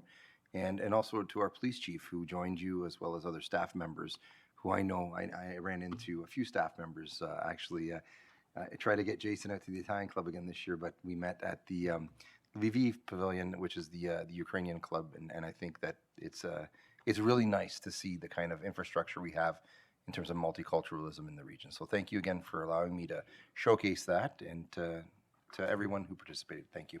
Thank you. Councillor Chapman. Thank you, Mr. Chair. I'm going to stand for this one. This is about a long time, he's in his 99th year, member of our city of Oshawa and the community of Durham Region, Don White, passed away last week. Don White, if any of you has been around for a while in Oshawa, there was a hardware store on Simcoe Street North called White & Son that he had for many, many, many years. When he turned 18, the war was on. He joined the Army, went to the Royal Canadian Dragoons, which at that time was a reconnaissance regiment in 1 Canadian Division, fought through Italy into the Netherlands. He drove what was called the Staghound, which is a big armored car, and he was in the lead vehicle as the Canadians started moving into Holland and liberated the first village. He was remembered for that, as well as a man within our community. But he went back fairly regularly and was invited back to the Netherlands. The people over there just loved him.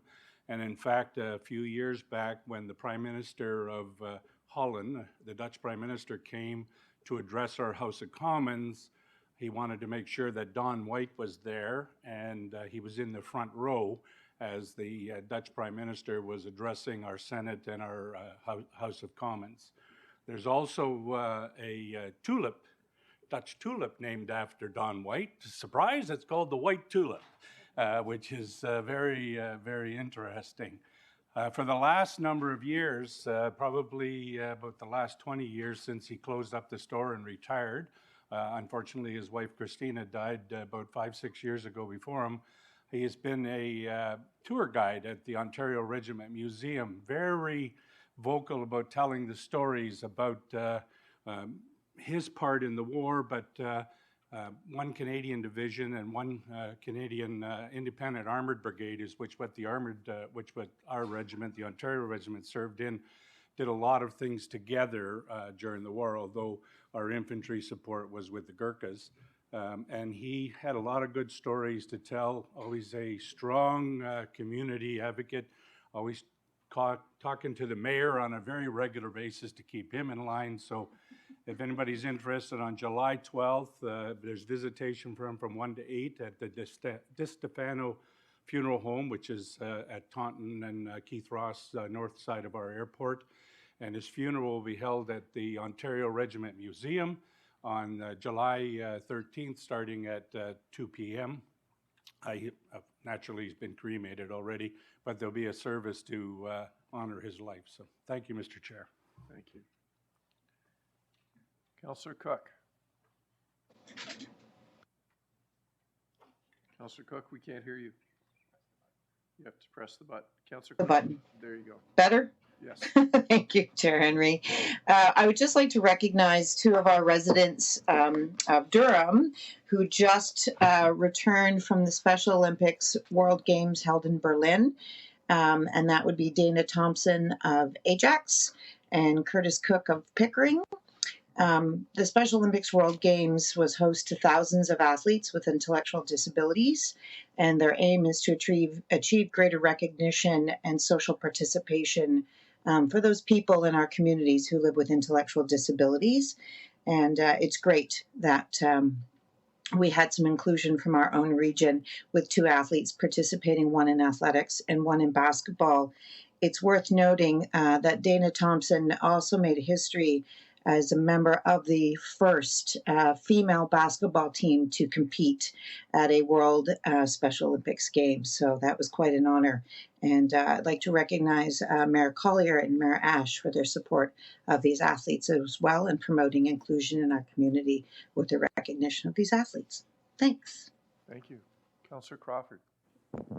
Thank you, Mr. Chair. I should have mentioned during the Works Committee that the Works team is putting together a curbside swap day in September. And so it's an opportunity for you to clean out your garage or any spare bedrooms that you've got. And at 7 o'clock on September the 16th a.m., you can put it out on your curb. I'm sure that Councillor McDougall will be around to all the municipalities participating in this. Frugal Dougal, I believe, is what we're calling them now. And if it rains, it'll be on September the 23rd. So hopefully we'll have a nice turnout and this becomes something permanent. Thank you. Councillor Neal. Yeah, thanks, Mr. Chair. I just want to recognize my father-in-law who passed away June 16th. He played at all the senior centers across the region. You knew him from your dad and him worked together at General Motors in those great management positions. And I know he's going to be missed by the senior centers, and he's going to be missed by the school children as well, as he taught violin to the children across Oshawa and into Durham region. Thank you. Well, they actually grew up together on Park Road in Oshawa. So, members of council, I guess not seeing anyone else, it's my turn. It's Canada Day coming up. I know my schedule is really quite busy, so I look forward to seeing you out celebrating all that's great in Durham region on Canada Day. And I wish you a safe and great summer. Council, just to give you a heads up, if need is, we will call a council meeting this summer if the need arises. But I hope that you all enjoy a bit of break with family and friends and staff as well. That ends the announcements. So we will move right to Mayor Ash. Mayor Ash, bylaws, please. Thank you, Mr. Chairman. Just to follow up for Councillor Cook, she was very humble. The athlete she was talking about was her son, who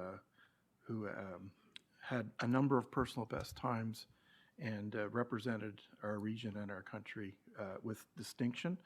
And Mom was very proud supporter and arrived back from Berlin last night during our council, or on Monday during our council meeting. So it was a long night at council, and it would have been much longer if your body was 6 hours ahead in terms of time. So good for her. Mr. Chairman, I would like to move the bylaws, and it's moved by myself and second by Councillor Bauer, that bylaws number 46, 2023 to 51, 2023 inclusive be passed this 28th day of June, 2023. Okay, members of council on the bylaws? Seeing none, all those in favor? In opposition? Seeing none, that carries. Mayor Ash on the confirming bylaw? Thank you, Mr. Chair. It's moved by myself and again second by Councillor Bauer, that bylaw number 52, 2023 being a bylaw to confirm the proceedings of the Council of the Regional Municipality of Durham held at their meeting on the 28th day of 2023 be passed. Okay, on the confirming bylaw, all those in favor? In opposition? Seeing none. Last business of the day is adjournment. Councillor Bauer, would you move the motion to adjourn, please? Moved by Councillor Bauer, seconded by Councillor Kerr. On the motion to adjourn, all those in favor? In opposition? Seeing none, that carries. I wish you all a wonderful, safe summer. Thank you, team.